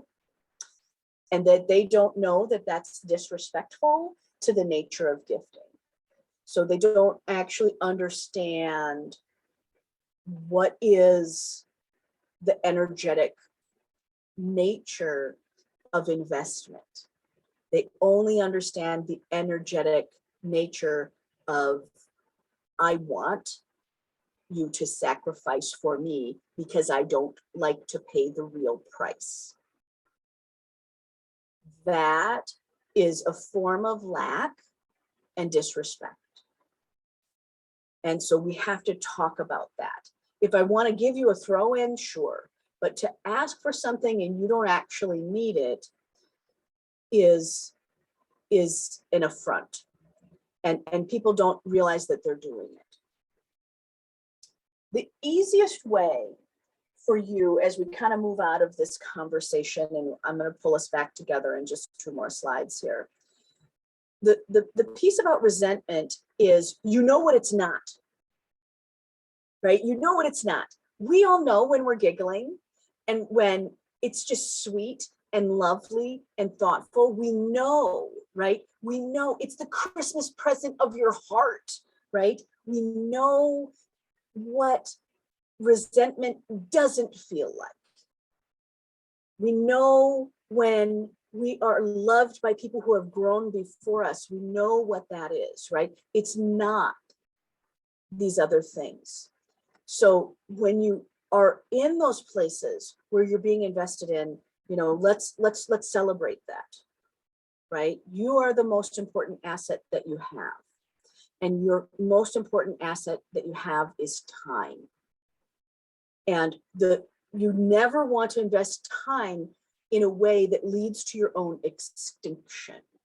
And your extinction can be of your own dream. And I think this is where people get the most mad about sacrifice, is when they themselves put themselves on the sacrificial altar to extinguish their own dream because of their time allotment. You have a voice.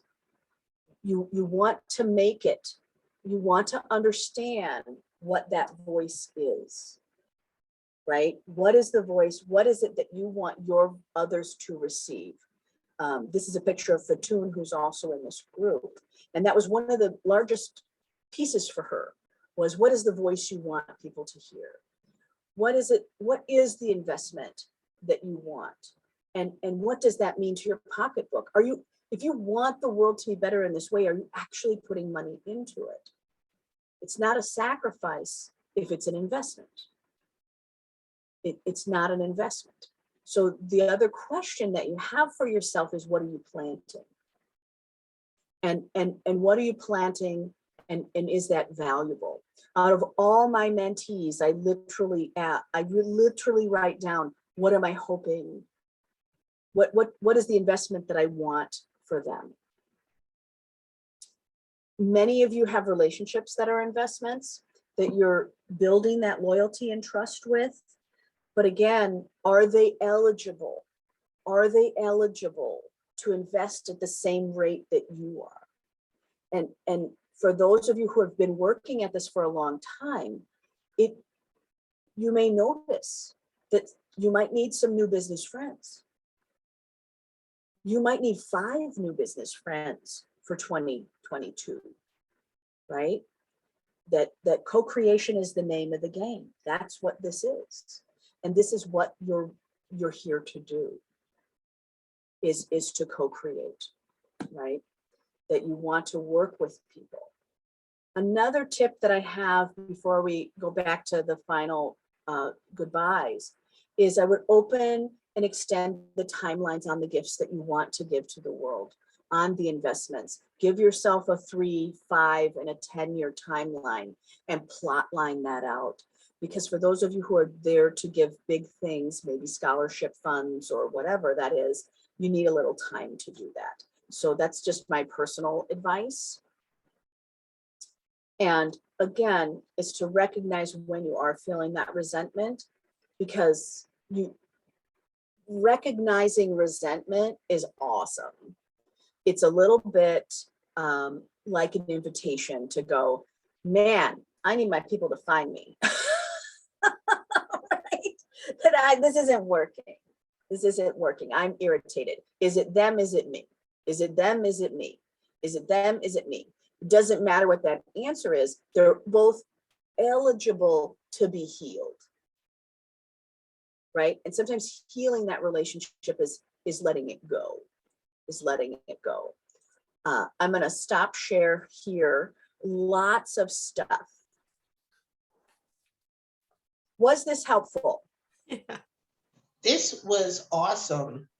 And if I want to jump in, you touched on a word, you said a phrase, and I just want to go back to one of the words in it when you said, you know, the privilege of we're blessed to be a blessing. Yes. And I want to look at that word privilege, because a lot of people think that word privilege and they put a negative spin on it. And it's not a negative spin. And it doesn't mean you look down on others. It doesn't mean any of that. You're right. It's a gift. It's a privilege that I can be a blessing to somebody else, or any one of us can be a blessing, however it works. So I just think that your platform, I think is very helpful in terms of not only business growth, but also spiritual growth.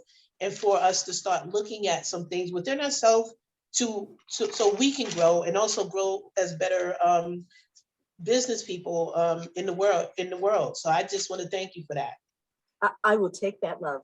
I will take that, love. And that is, you just let all my secret out of the bag. You let my secret out of the bag, Jamie. You must have taught Janine that, because the first thing Janine said, she was like, what makes you think? She's like, you're luxury. Like, you're a gift to, there's a reminder to bless people with me, just in general. That's as humble as you are, Mickey. I promise you give me some balls this last year, some real guts, some real I can be humble and still think I'm the shit. Yes. And be unapologetic about it. Right. I have to add that word in there also. Unapologetic. I think all of us should be unapologetic for the wonderful women that we are. I'm sorry. I have to put that in there. Sorry, Mickey. What I like about that and the unapologetic piece is still this little nagging bit of worthy, right? It's this nagging bit of worthy. And the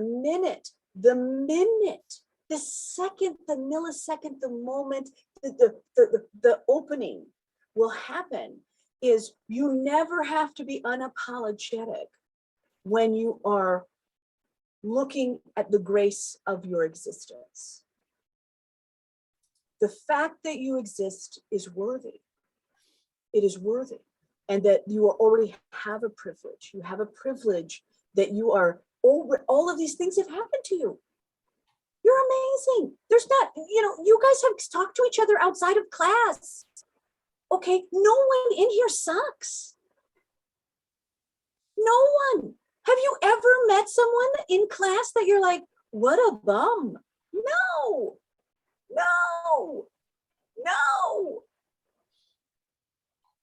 Because you already are the blessing. You guys aren't afraid to bless each other. You are not afraid to give someone advice. You're not afraid to instant message them right there. Some of you are texting on your private phones in between, right? That this is the blessing. And the minute that you understand that precious life, you'll never feel apologetic needed. Yeah. If I may, one of the tools that I use to remind myself, you guys might think this is a little too spiritual or woo-woo, find a picture of yourself as an innocent young child who's come in with everything that Mickey just said we are, that purity, that positiveness, that brilliant, those life's experiences, multiple life experiences. Get a picture of her, focus on her. When the minute you do, you'll take yourself immediately to your higher self, to that knowingness of purity and beauty and creation that you are. And then you don't even begin to feel apologetic. You begin to feel real. Real Thought good. I'd share that. That's very good. I gotta hit on this topic, Donna, and then I'll start with the round on you. If you have, that is brilliant. You have to read what Donna wrote in the chat box. Yeah, I know that as you do your takeaways, I was like, I just wanted to say that codependency, I've done a lot of work with codependency for more a decade ago, but wow, what an investment, great investment of time. But the definition of codependency, resenting others for my own actions. And I practiced this in my relationship. I was so mad about all the stuff that my fella took advantage of me. And you know what? I quit doing it. And he didn't even notice that I quit doing all this stuff. I was crossing that line into giving way too much. He was never expecting it. He wasn't even registering it. And wow, did my life get easy in all areas. Like even in the water aerobics, I was trying to get people to get intense in their exercises. And it was like, can't do it for you, people. I'm gonna give you some cues and you're gonna take it from there. And so yeah, and then the Melanie Beatty's book, The Language of Letting Go, is just a daily, like you can look up either by topic or by date. That's wonderful. So Mickey, wow, this class has been wonderful. It's a lot, isn't it? Okay, so we know Trish had to run, and I know a lot of you have to run. I just want to do your quick takeaways. Donna, takeaway. What is your takeaway? The little saying that popped out for me, the eligible to be released part. It's like, oh, it's not just about my New Year's resolution, what I want to invite in, but it's that all that stuff I want to get rid of. And I think starting with that little picture of my second grade self, that was just like, I am here, I am wearing pink and ready to share my light with the world. So good. It's so good. Danny, what are you taking away from today? Well, we got to hear you unmute. There you go. Okay.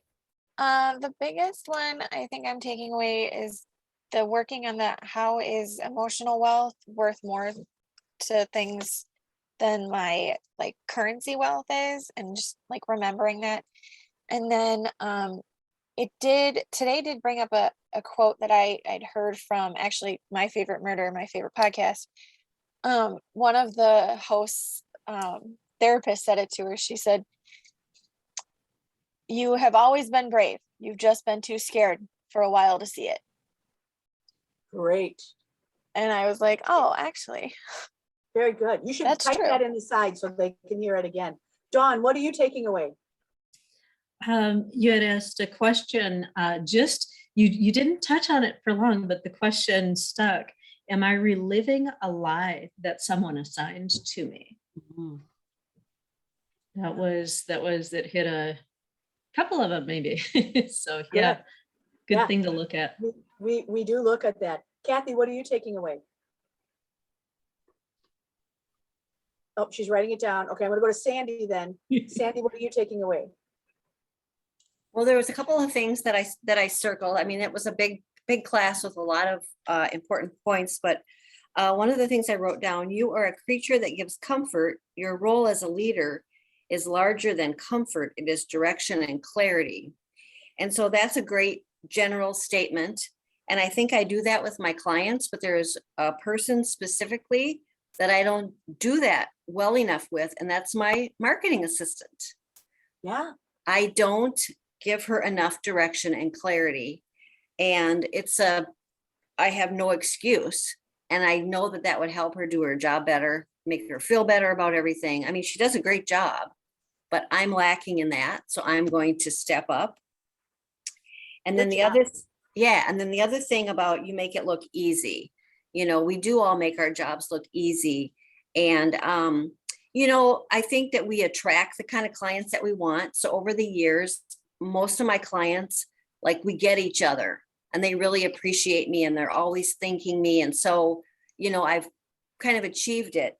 But in general, like what about those people out there that don't know me yet? Or that they just interview three agents and, like they don't really know me. I need to do a better job of educating what we really do for that commission, all the behind the scenes things. So those are the two things. And you can do that in a video. Pardon? You can do that in a video. Use machinery to do that. Send them a video. The slide of using machinery to help the time spend, really helpful. Marge, what are you taking away? I was kind of following Sandy on that, the leader thing, and both of those, because I always thought everybody, you know this, I always thought everybody thought like me, probably till 10. I mean, why people don't, when people don't get me or why they don't do these things, and you don't realize that their brain works differently and they're not seeing the same things as you. And especially the past 2 years, we're seeing where people get different information, they have different experiences, different background. So to be able to give them a little backstory, because it made me think when you talked about when I think it was Nancy talked about seeing yourself when you were a little child, and I had a really rough, and people don't know that. I mean, I know people look at me and go, white woman, when I lived in Afton, white woman, wealthy, blah, blah, blah. And they don't know how much shit I went through. And I've moved 30 times in my life. I'm 60. I've moved 30 times. My mother's moved 69. I have had 40 roommates. I am living I'm 60 and I'm living by myself for the first time ever for a few months because my roommate's gone. 60. And I'm a realtor. I'm a good realtor because of that. Like Sandy, those background, and it does pay to stick with it because now we have these clients that do know us, and I've been in 13 years and it's hard to get out of it because they, now they have kids or now they're moving on, and now I have a lot of downsizers and it's a whole nother thing. Hi, Danny. Thanks. Bye, Good, Danny. good. Thank Raven, you. what are you taking away from it today? I don't know if she's here. Well, it's, yeah, can you hear me? Yep. Yes, okay. So I am actually, I'm gonna reword that because I'm not taking anything away. I had some realization, some discovery happen. So I'm gonna leave it. I'm gonna leave it here. Not with you guys, but I'm gonna leave it and no longer take it with me past today. And that is that my trauma, I've been carrying trauma that is not mine. So I'm not going to take that with me. I'm going to leave it here. Yeah. Now, two things that I am going to go deeper on. How is emotional wealth worth more than monetary wealth? That's something that quickened in my spirit. And am I reliving a lie? That has been part of some interpersonal work that I've been doing for about a year now. So that is awesome. And then I am going to take something away. I'm so sorry. Nancy, I'm taking away joy. You are so worthy. I saw your comment and I don't know why, but you are quickening in my heart and my spirit right now. You are so worthy. You are beautiful. You are precious. You are valuable. And I love that. I'm going to take a piece of that with me because that brought joy to my heart. Yes. Thank you. Awesome. Yes. And thank you guys very much. Thanks for being here. Okay, who did I miss? Am I missing Kathy, Lisa? Who did I miss? Jamie? Now I'm confused. So you're gonna have to offer yourselves up. I'm taking away a couple things. That am I reliving a life? I never even thought of that. But yeah, I'm living a bunch of lies that people have put upon me that aren't true. And I didn't realize that I was still feeling that unworthy until you said it. And I got teary and I was like, son of a gun, I've been working on this and I thought it was gone. And then it wasn't. But the big thing that I want, and I'm going to write it down on my vision board, is that I'm going to start giving with intention. I'm going to give my time, my energy with intention of not necessarily an expectation, but I'm giving this because I can. I'm giving you this amount of time because it's available, so that I don't end up resentful. Can I up that ante a little bit? Please do.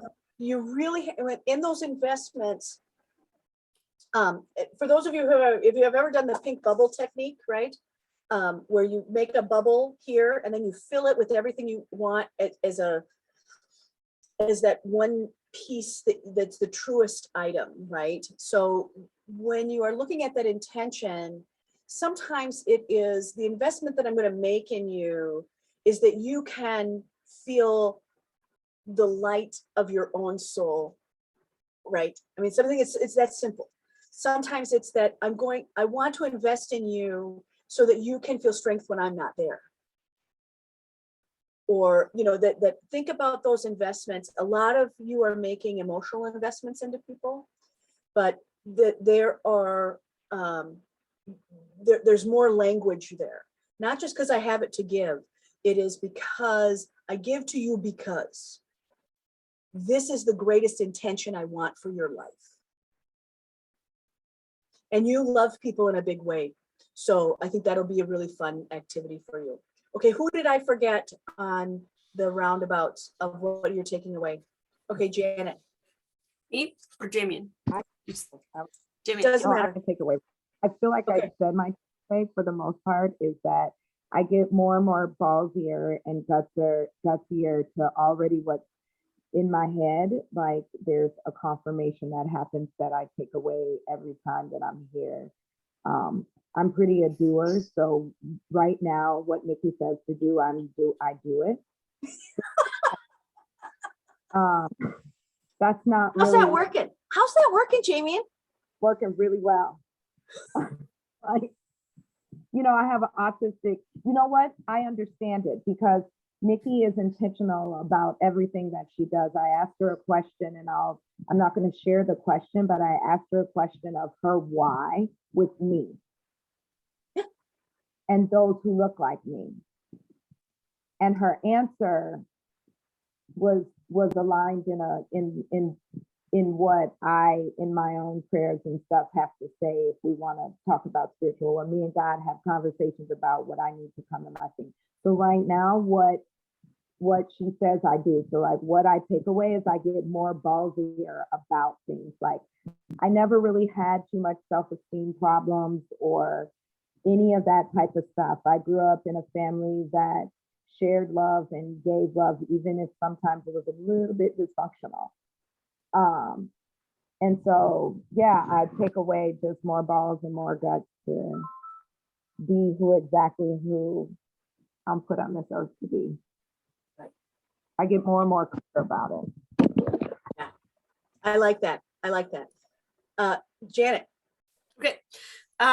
I get the point. At first I didn't, which is when you're giving, you need to look at whether it's a sacrifice, meaning it's just going down the drain, or whether it's investment, meaning it's going to be fruitful. And then the thing that really set off light bulbs and dinging bells was that if someone gives, they should say the task. So you said, I have $20 if you'll buy boots. You're not going to buy boots. Let me know when you want to buy those boots, and the $20 is there. So there's no resentment because you've made it clear this is a grant into your happiness through the boots. It's not. And so that was like huge from givers and receivers. And then the things that I kind of brought up was quieter, toxic resentment of self. That's something you helped me clear a month ago. That was displacing my ability to be productive. And then something we kind of said but didn't hit the nail on the head was when we get resentful is when someone asks us for free what our paid career is. So we might have a lot of skills in life, but when someone comes right at you with what you do for money and says, give that to me for free, which they won't say to a tax accountant, by the way, but they'll say it to an artist, for example, that's when we don't want to be resentful. We want to put forth what we can do and the price. Yeah. Okay, did I get everyone in here? Why do I keep looking at Lisa? Okay, I keep thinking, did I get you? Okay. No, actually, everything we discussed here is part of what I've been working on. So this is great confirmation in my, because part of 2022 and coming in here was the focus of 22 has to be personal and it has to be intentional. And I think we touched on a lot of things on that. If anything, I would say that all of this was confirmation to me that I'm on the right track. Actually, literally this morning, I posted a picture of myself on Facebook of me being little, and then with a caption of, little girls are big, have girls' dreams have big women in vision or something like that. I can't quote everything that I posted on there. And I did a video yesterday in letting people know more about me and understanding. So my takeaway is definitely to do more of that for that investment that I want to make to the world. Make sure that I'm intentional in what I'm planting and really analyzing that sacrifice versus investment. Doing that homework about it. And yeah, still working on the emotional management part. Yeah, I gotta do that too. Yeah. Well, again, I always thank you for taking this journey with me. I love our Zoom time. I mean, I know that I'm so used to hugging you guys live, but I love it that we can all be together from wherever we are in the world. And just know, I do pray before, I send a little message to the universe before we get on, that hopefully that my voice will bring something of importance to you, and that it will be meaningful, and that I can be a gift to you. So I thank you for being a gift to me. You all, all of you love on me all year round. So thank you for all of the love. I'll take all that. Love it so much. And I hope that I was able to gift something to you today. Thanks, Mickey. Be well. Thanks, Mickey. Thanks, Mickey. Thank you. Bye. Bye. Bye, everybody. It was great. Have a great